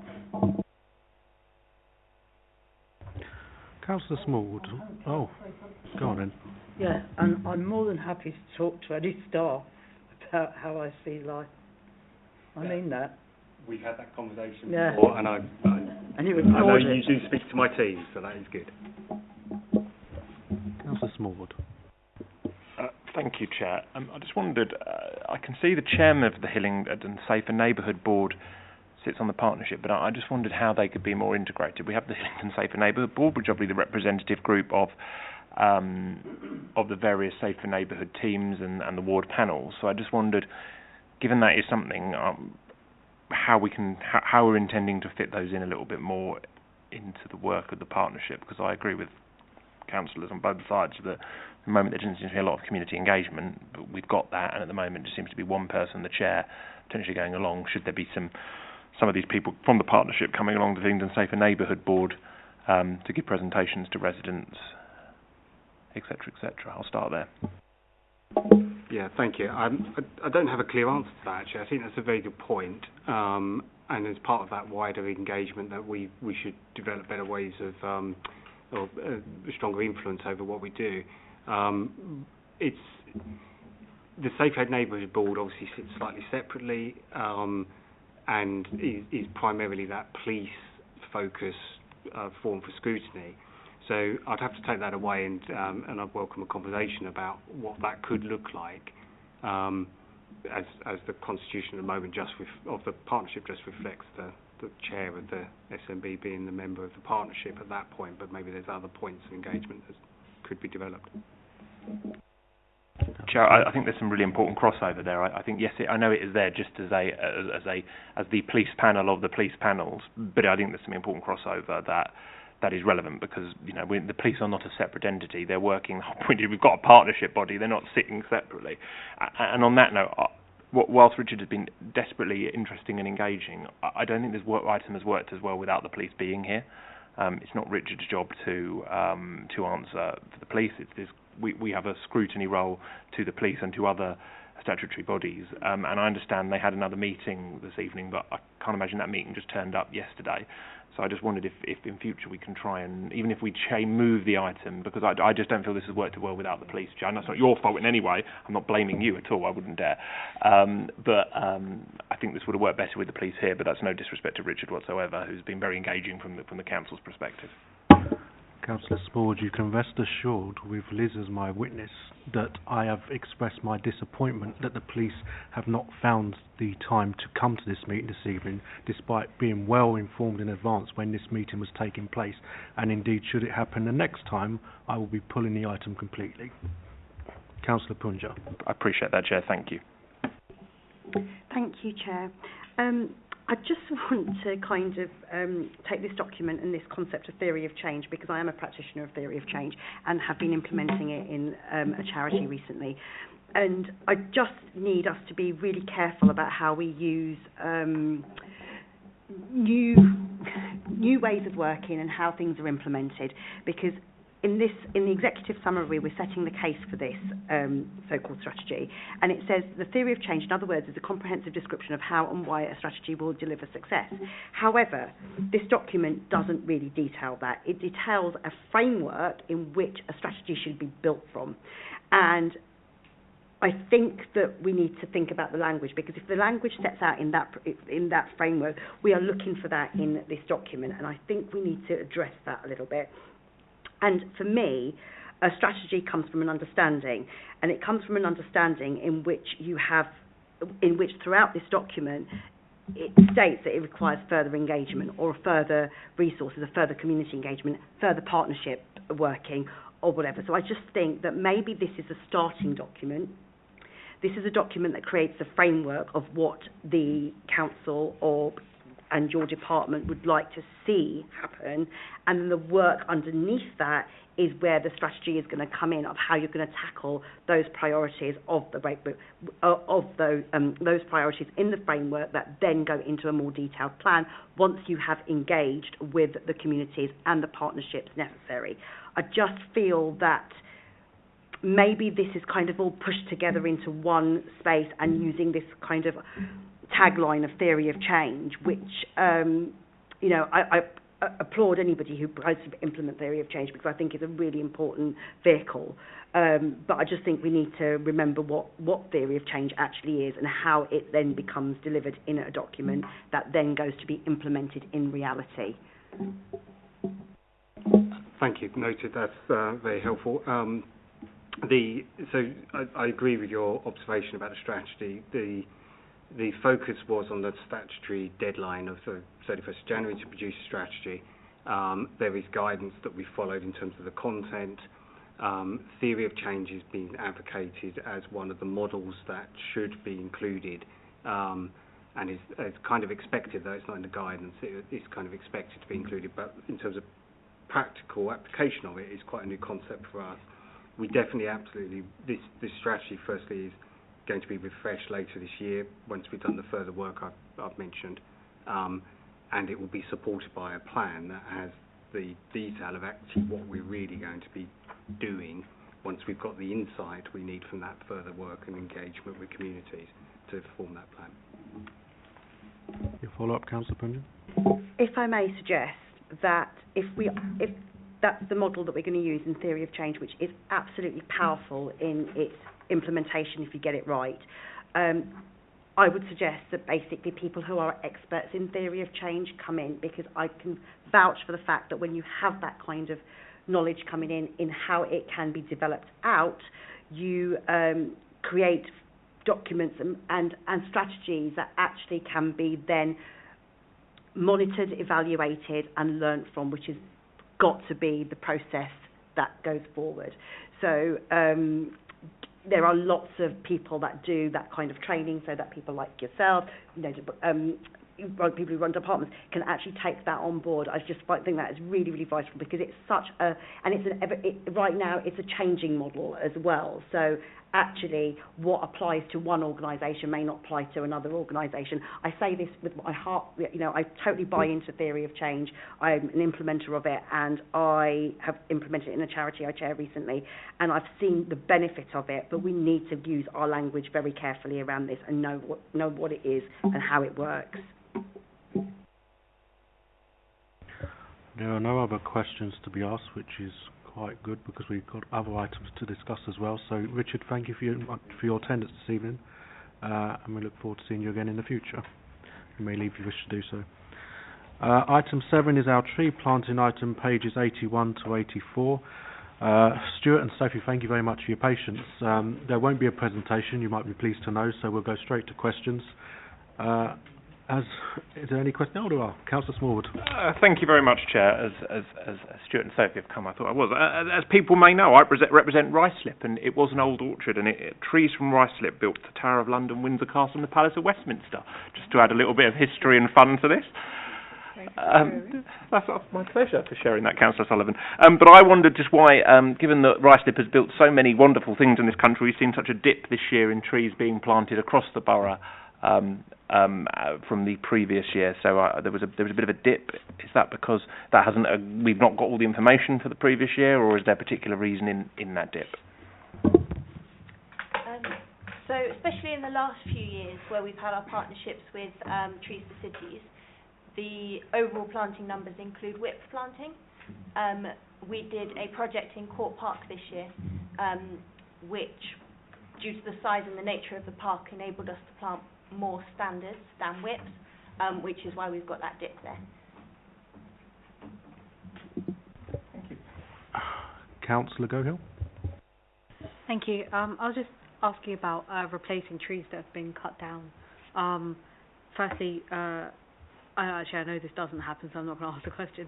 But how often is it that you replace a tree in the exact spot where the tree was cut down, and especially in areas where residents might have liked that tree there, for example?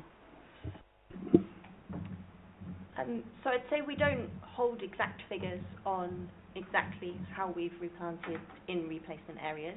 It can be something we can look into if it's something that people are interested in. Yes, please. And I make a note of that. Yeah. And also I would say that trees always do better when we plant them where a resident wants them. So if that resident specifically has noticed that we've removed a tree for safety reasons and they would like us to plant a replacement, if they just put in a service request, and we always make sure, as long as we haven't removed it for something like honey fungus, which can stay in the soil and would kill the replacement tree, then we will always plant there, and we can let them know reasons why we can't if we can't.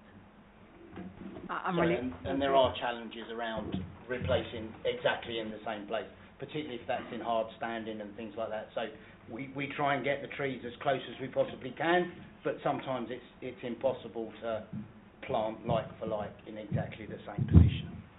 I'm glad you said that, because I literally logged on today. So, sorry, I have a second question, if that's okay. I noticed on page 83 there's the sponsorship distribution. I was quite disheartened to learn that there weren't any in my ward, nor the two wards north of mine. So Colin Cowley, Hillingdon West and Uxbridge. Why is that? So I think we're working really hard with Trees for Streets in relation to communication of sponsorships. We are aware that sometimes in some of the wards there may be a cost to residents that they don't necessarily feel able to. So we're trying to get sponsorships more collaborative with residents. So whereas at the moment it's one resident pays for one tree, or a company will pay for several in an area of high deprivation, we're looking at where multiple residents can get together and sponsor one tree, so that then the cost is less. I don't have exact stats about why we haven't got sponsors in those specific areas.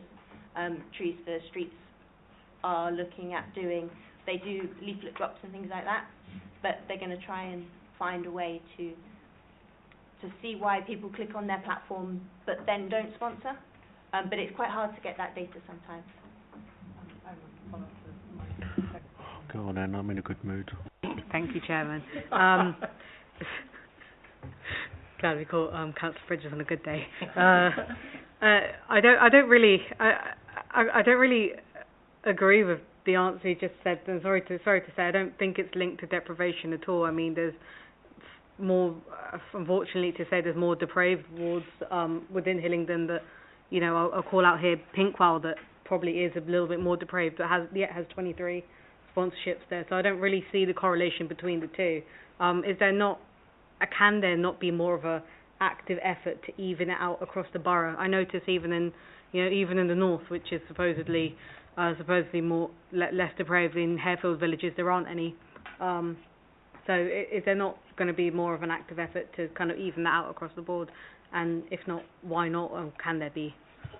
So I think because the sponsors come from residents and companies, and the companies generally have criteria that we have to fill, and that they are generally high deprivation. So my point, maybe I didn't explain it very well, I'm sorry. My point was that residents who can afford it are, and areas that tick those high deprivation areas are then sort of covered by the companies. But yeah, I fully agree with you.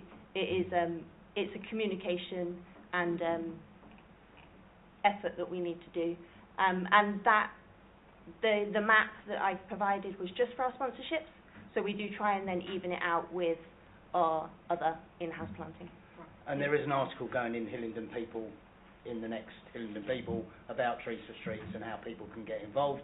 And if there's particular leaflets or anything like that you would like for your ward surgeries or anything like that, we want to encourage as many people to sponsor trees as possible, whether that's as a collective or individuals, so we can provide that. And Trees for Streets will even come and talk to residents' associations to get that engagement.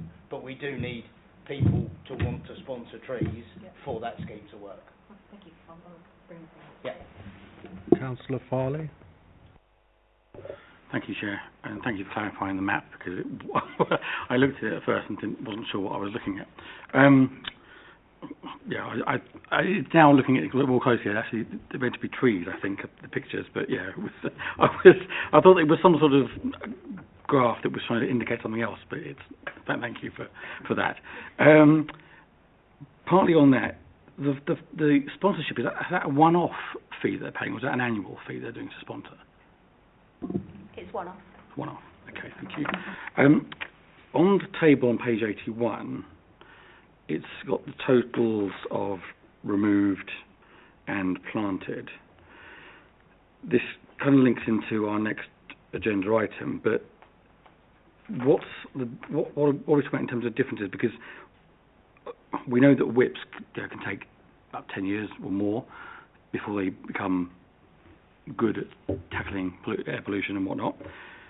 What's the sort of breakdown of what and also covering what a standard is in terms of a tree? Is it a sort of semi-mature tree? Is it something which is a bit older than a whip? So what are we talking about?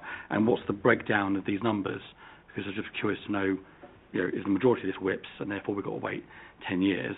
Because instead that sort of links in with the next item, because we've got a target of 2030. Thank you.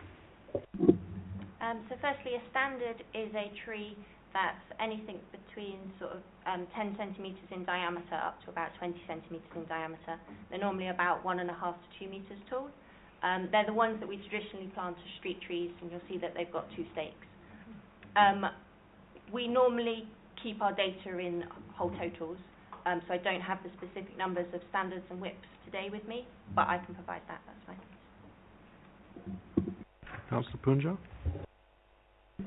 Just on that, although whips take a long time to establish, they are much better at establishing. So while the numbers are skewed in that there are lots of whips planting, they actually get to maturity much better than standard trees, because standard trees often go in quite a harsh environment in our streets and things like that. So that's why we're kind of playing the numbers game in that way, because they're more successful. Without crossing on to different items, the next item on the climate change refers to the trees and the carbon they absorb on page 96. We can come to that afterwards, but it's a very informative part which made reference to this. Councillor Punja, did you wish to follow up? Thank you, Chair. I did first of all wanted to congratulate the Trees for Cities campaign, because I think that was a brilliant campaign. I was involved in a lot of the tree planting in Useley, for example, and I did it in South Ruislip too. And I one of the things in Useley that was absolutely brilliant was the engagement of communities coming from outside of our area to come in, especially from ethnic minorities, where women's groups would not naturally be part of this, but they were involved through leaders of their communities to be part of it. So I think that should be celebrated and communicated out there, because it really, my husband's a forester and I support land restoration charity, so this is close to my heart. The Trees for Streets thing, Trees for Streets really work in urban areas mostly, which is why they look at deprivation, and the sponsors look for deprivation as a high category. So therefore, one of the things that I know in other areas that they do with Trees for Streets is looking into communities themselves. Like, for example, if we're looking at Cowley or looking at Useley, is working with high streets and looking at collaboratively and looking at those businesses coming together in how they can support the area upgrade in that. So if you are going to put something like that in things like Hillingdon people, we need to think of a broader spec in how we get businesses locally in those areas to support Trees for Streets. And I say that because it's really done, Trees for Streets have really done well in densely urban areas where people are going as building groups together and basically joining forces. So that's just a little bit of background, and I just wanted to share that with you.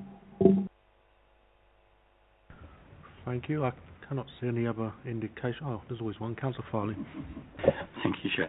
I'm just curious in terms of... Similar to Councillor Gohill, I've reported trees and they've not been removed, and despite asking several times, they're in fact still there even now.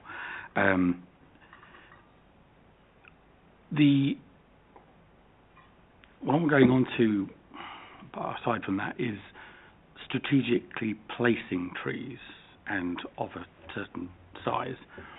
So if we've got issues, I'm thinking to sort of, one, it's a tree, it's nice, it's nature, but also to use them tactically to prevent certain things like antisocial behaviour and things of that nature.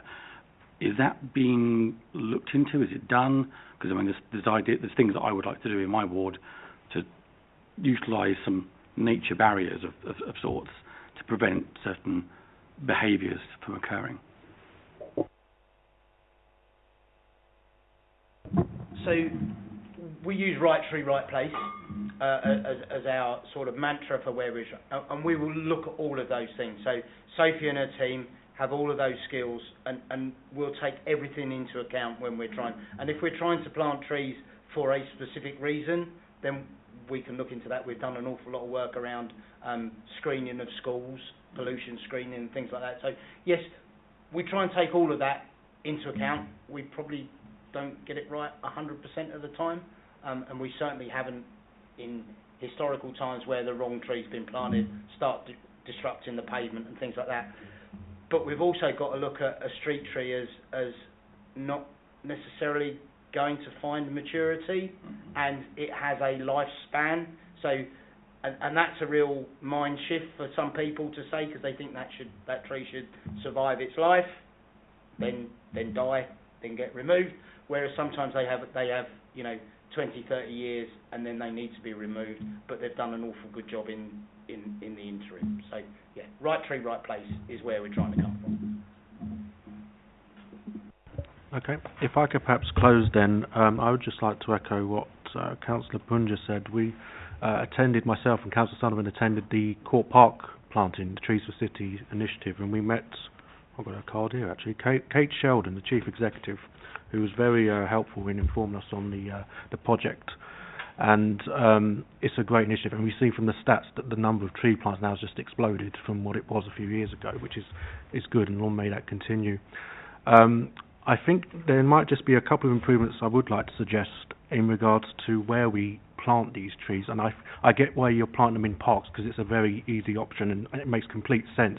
I just feel there's a bit more we can be doing in areas of land where we don't necessarily look at in the first instance, and I particularly refer to housing land where there is a lot of pockets of space which can't be developed or anything, but they're just sitting there as green space which we mow, a few times a year. That would be the first choice, and indeed I've done that in my own ward. I've suggested those sites, and they have planted trees, which is great, but it would be good to see it on a wider scale across the bar. But also with our partnerships, Transport for London also has a lot of pockets of land, I believe, on grass verges, etc. Working with them and identifying areas where we could perhaps put trees on would be really good as well. It doesn't bother me who owns the land. If you can plonk a tree there, put it there, really. So that's joint up effort I'd like to see a bit more of, if you've got any comments on that. And also with all these trees, which is great, it comes a lot of challenges, I imagine, in the summer months when you have to go around watering them all. Are you confident that you can upkeep that maintenance over the course of a very dry and hot summer? So I take on board all of your comments about potential sites we can look at. We haven't currently spoken to TfL, doesn't mean that we can't in the future, and I think it is a good idea. In terms of watering, last summer was the first year that we brought tree watering in-house. So some of our seasonals that we had on for planting, we kept on to do extra watering. We thought that it would allow us to be more in control of exactly when the trees got watered and how much, but also enables us to act quicker if some trees in certain locations will struggle more than others, and if we spot that or are alerted to that, we can then filter in extra waterings for those specific trees. And we're going to do the same again this summer and take on board some of the issues that we had last summer. And climate change will always be an issue, and the urban environment is a very difficult place for new trees to establish, and we hope that we try our best. And we are trying to pick species that are more and more resilient. So our palette of planting trees that was 10 years ago has changed dramatically. We're learning across the whole of London. SAFE sits on London Tree Officers Association, so we're getting that information across the whole of London, what's working well, what isn't working well, and our learning of what trees fail, then we can change that selection of trees going forward. Also, to address it previously, you've put tags on trees encouraging residents to water them. Is there any appetite for a sort of tree champion scheme where you could actually liaise with residents who are interested in keeping them maintained, perhaps to do a vote of water in certain ones where you can perhaps focus on other areas instead as a council? So we actually have a meeting tomorrow with Trees for Streets about that exact thing. Okay, thank you very much for your attendance and answering the questions. I would say you're free to go, but we're probably more or less finished now anyway, but if you wish to go, you're welcome to do so. Thank you very much.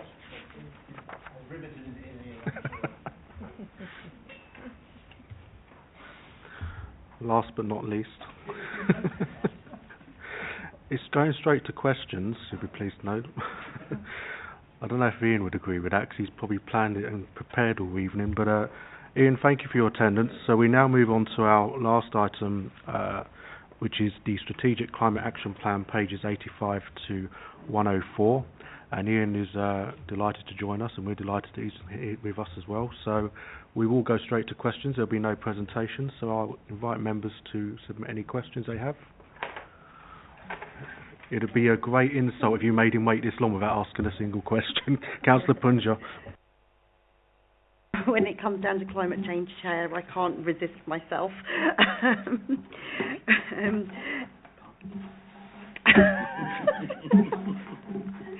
There are residents watching, Janet.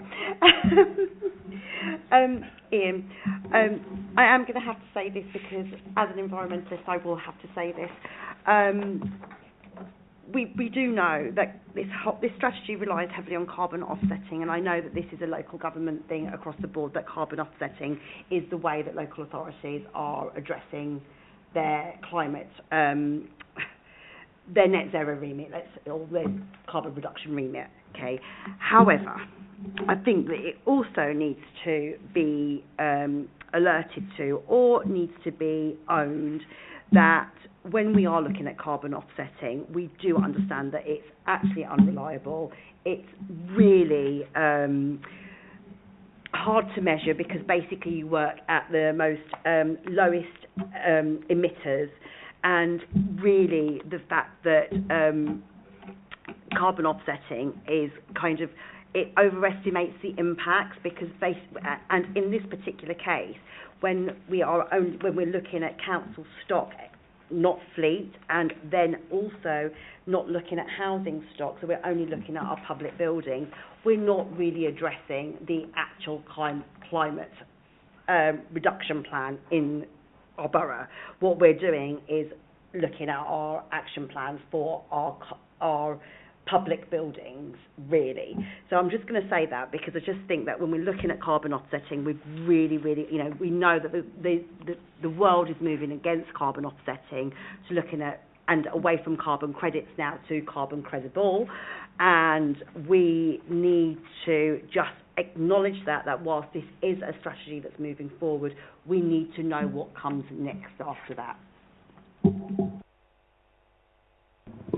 Thank you, Councillor. Thank you, Chair. I think it's a very good point.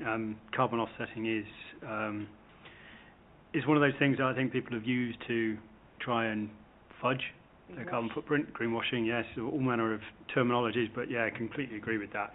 Our approach to carbon offsetting is still not quite established yet. So we've talked about tree planting before, and you'll see on the reports that planting widths now isn't really going to touch our carbon footprint. So our approach to carbon offsetting is will be the last on the list of things to do things in-house first. So obviously reducing our carbon emissions first and foremost, actually reducing them at source, and then working through the next layers of purchasing green energy. So that's still an option. That's something we can do. And then we talk about carbon offsetting. It's we would look to be doing it within the borough. So for example, if we were to do anything with solar power that doesn't go straight into our stock, go straight into the grid, that would count as carbon offsetting. But that's a real obvious win that you can see. You create the electricity goes into the grid, but you use the carbon savings from that to offset what else we produced elsewhere in the building. So we're not talking about throwing money at a tree planting scheme somewhere else in the world. That's not what we're talking about. That wouldn't work, and I completely agree with you. So we're still working on what carbon offsetting means, but at this moment in time, the train of thought is around producing our own electricity, whether that's either direct used in buildings or then sent to the grid, which we would recoup the savings, the carbon savings, basically. Councillor Punja? I didn't want for one think we were going to go and basically plant in the global south for our carbons that we're creating. I just need to be, I appreciate the idea of creating your own energy. However, that needs to then power, because once you sell it onto the grid, there is no feed-in tariffs at the moment. So actually selling it into the grid, you're just converting and then you're buying it back at a market rate. So actually holistically looking at green energy and buying in green energy needs to be from a point of not from a holistic space of how is that energy being created. Can we actually create that energy here and then use it here rather than going in and selling it out and then bringing it back in, because that transfer is your carbon emissions.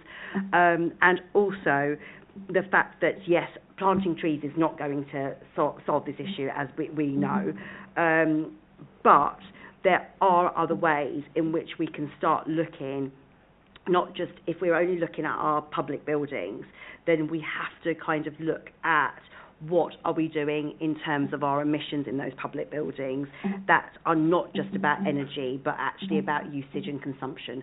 And if we don't think about usage and consumption, then actually we're not addressing the issue at all, and it's tokenistic, and that for me is greenwashing when we're doing carbon offsetting. I just want to bring that to the table because I understand local authorities have not got very many mechanisms to use, so therefore we have to address that issue, but we also have to look at what happens next, because we can't, because within this strategy carbon offsetting is going to be yesteryear, and there are going to be different things coming in, and we need to be upfront about that and kind of have a vision about what we're going to do with that. Thank you again. I mean, we're still, I mean, we've talked tonight about a variety of different aspects that the council is responsible for, and in terms of carbon reduction and climate change, this is relatively new. We declared the climate emergency in 2020. The plan was adopted in 2021. So, we're still, I think as all authorities are, still trying to find their feet as exactly what this means. So in terms of carbon offsetting, we are still working through how much we think we need to offset. So there's a number of things that factor into that. So there's our building performance. You talked about not just what comes out of the plug sockets, but behavioural change, and that is one of the biggest drivers in reducing your own carbon emissions. So once you take that element off, then you do the building fabric, take that off, and then you start to work out exactly what you've got left by 2030, and that's our own building stock. This council also committed to doing its Scope 3 emissions by 2035, so that's all the stuff related to our procurement and ancillary services that support us, so not our direct emissions. So that's, we've got to start looking at what that actually means as well. How do you capture that? How do you capture the information associated with procurement? If you buy a computer, the emissions associated with getting it from China and all the rest of it, all those elements. Whilst we're all strapped for cash, we've got to accept that.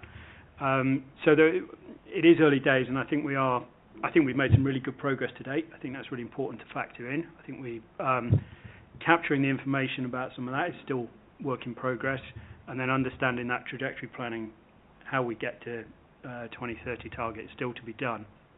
I think one of the areas that we're going to be exploring over the next, certainly this year, is looking at, we talk about new tree planting, but what about the existing trees we've got? Every single tree on this council's own land absorbs carbon, so we should be looking to understand exactly what that means for our own carbon footprint, because this borough should be extremely proud of its green nature. It's an asset, and we've got to understand that, because some of our other inner London boroughs would absolutely kill for the amount of trees that we have on our own land. So I think that's a really important aspect, and we should be proud of that and understand how much carbon our trees already save, let alone the new ones that we're planting.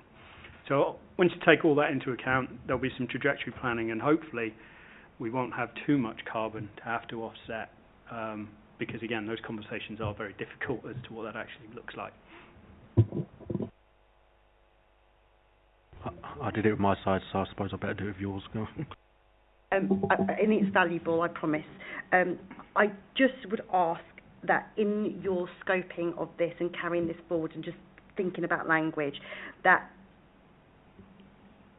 moving away from using the language of carbon offsetting to what is going to be the new language of carbon credible.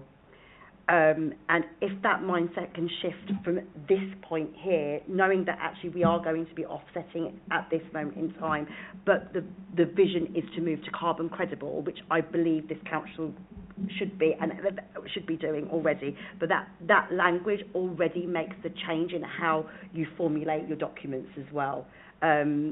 It's really massive at the moment. It's going through the environmental sector, and it is going to be bringing into corporates and all sorts of spaces, and I think that there's a real opportunity here to change our language so that we can be innovators in this space, and be the council that other councils can look up to in terms of how we look at our carbon, because I know it's across local authorities that carbon offsetting is the language that's used, but I just feel that it's because they haven't got the mechanisms to be able to change that language, and I think that potentially we could.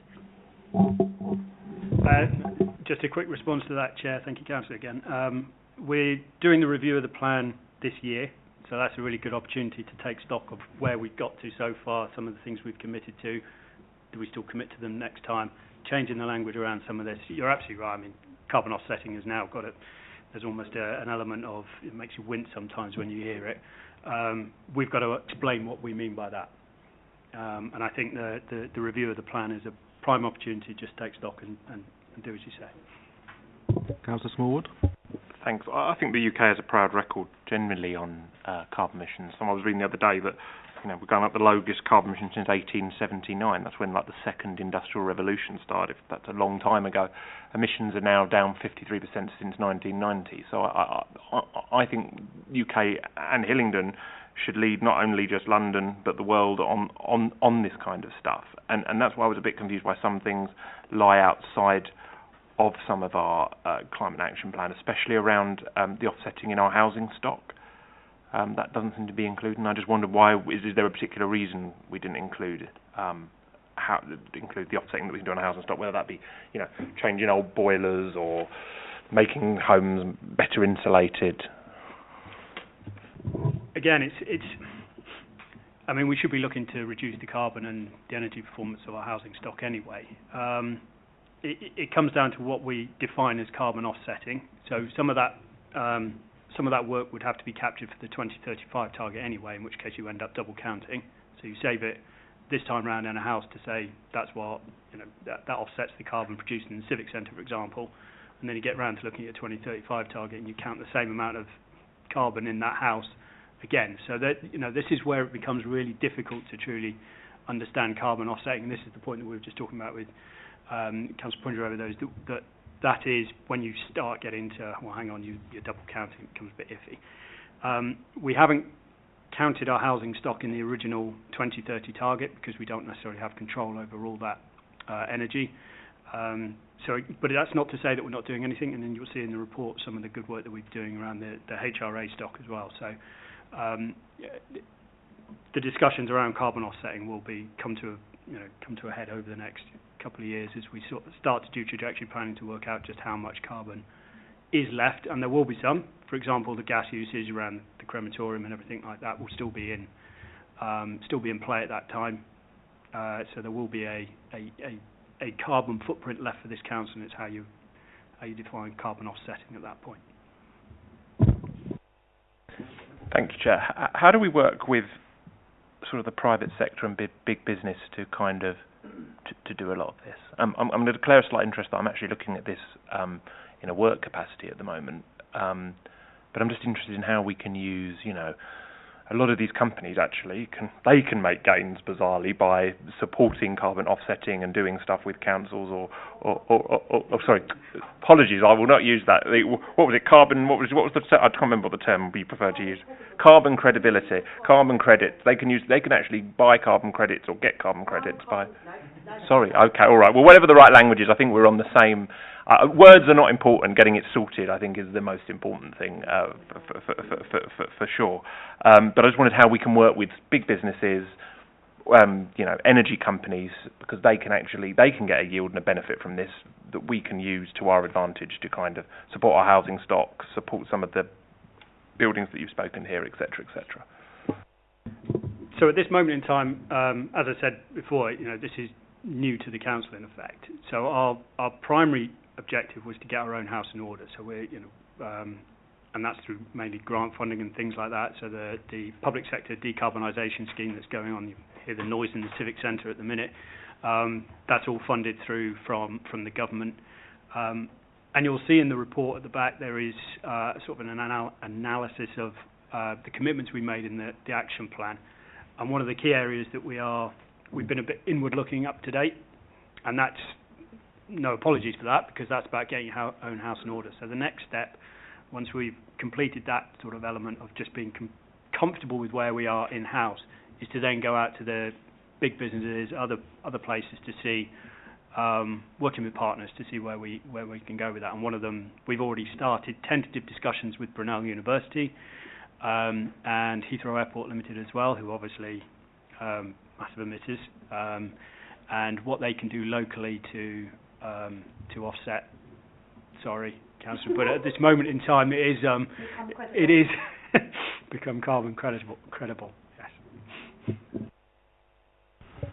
Thank you. If I could draw this to a close just by asking a question myself, or more of an observation, and that was that Breakspear Crematorium was the third highest one in your chart. This committee has had the benefit of a site visit in the last year. I'm sure I was joking there somewhere. But my observation of that is it's one of the few services in this council that actually runs at a profit. But I understand the cremators are due for an upgrade, so I assume anything that went out to tender for that is taking into consideration the carbon footprint. But also, it's joint partnership with Harrow. So if we're not using the profits from the crematorium to put back into reducing our carbon footprint, I would have hoped, and I'm probably seeking more your assurance, that if the council is having to go out at any extra expense, that's done so in partnership with Harrow, and that they too are footing their share of the bill, and not at taxpayers' expense in Hillingdon. I will have to take that one away, Chair. Obviously, I'm not privy to the procurement process involved in that. But in terms of because the building's it's our building, the carbon stays with us. So we have to save that carbon through the 2030 plan. But I will take away the feedback on that, and we can report afterwards, Chair. Thank you very much. And that concludes that item, so thank you very much for your attendance here. Item 9 is the forward plan, page 105 to 116. Councillor Gardner has noted. Does everyone else note? Thank you. Item 10 is the work programme, pages 117 to 120. Is there any comments, observations? Did you want to say anything on that, Liz? Are you happy with that? There's no changes, is there? Okay.